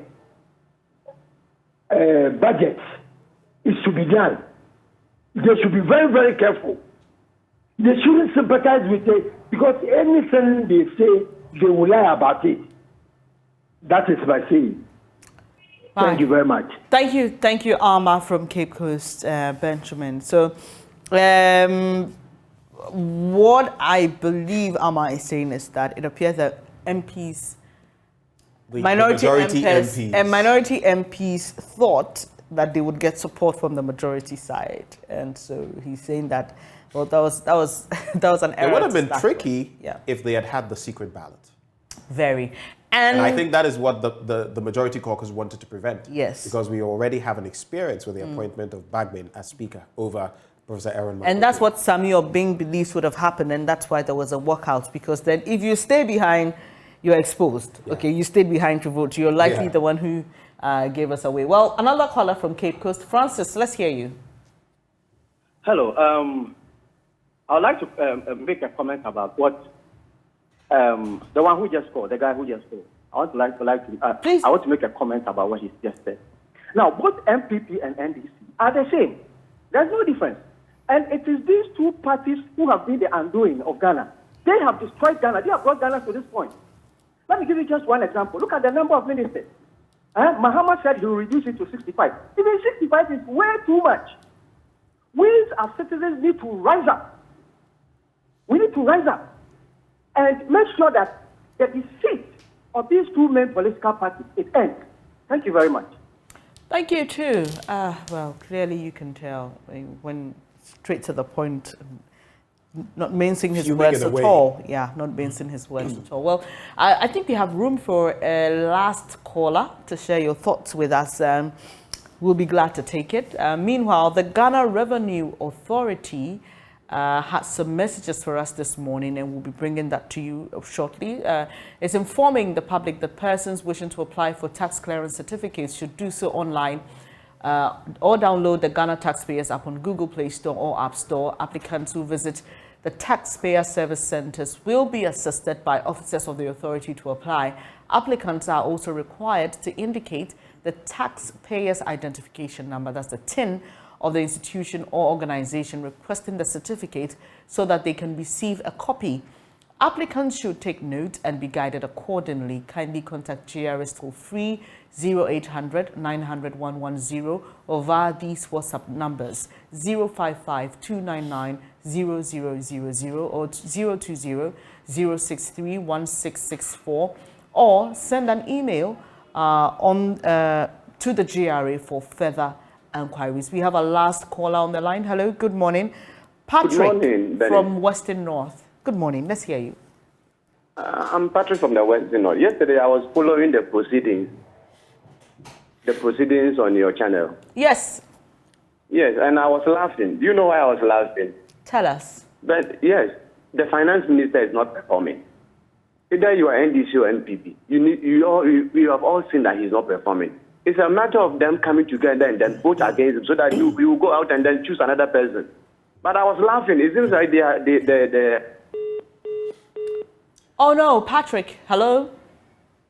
Oh, too bad we lost Patrick there, Benjamin. And he was our final caller because it's time for Maps to take over from us for News Desk, and she's already here. She's breathing down our necks. Imposing her beautiful presence. How about we do something on us? and just keep her waiting for a while? How about we can't do that. It's a Friday. We can be mischievous a bit.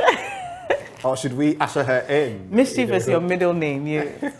Well, we are so grateful that you could join us this morning for the AM show. As always, we are glad to come to your homes or offices or wherever you receive us from. Don't forget, we are very interactive on Facebook. We stream there as well, and on YouTube as well, so you can get interactive with us while watching the program. But for now, it's goodbye from Benjamin and I. Do take care. Enjoy the rest of your week. Enjoy the weekend. And please don't drink and drive. God willing, we are back here on Monday. But for now, it's goodbye. Bye-bye from Bernice and from Benjamin. Bye.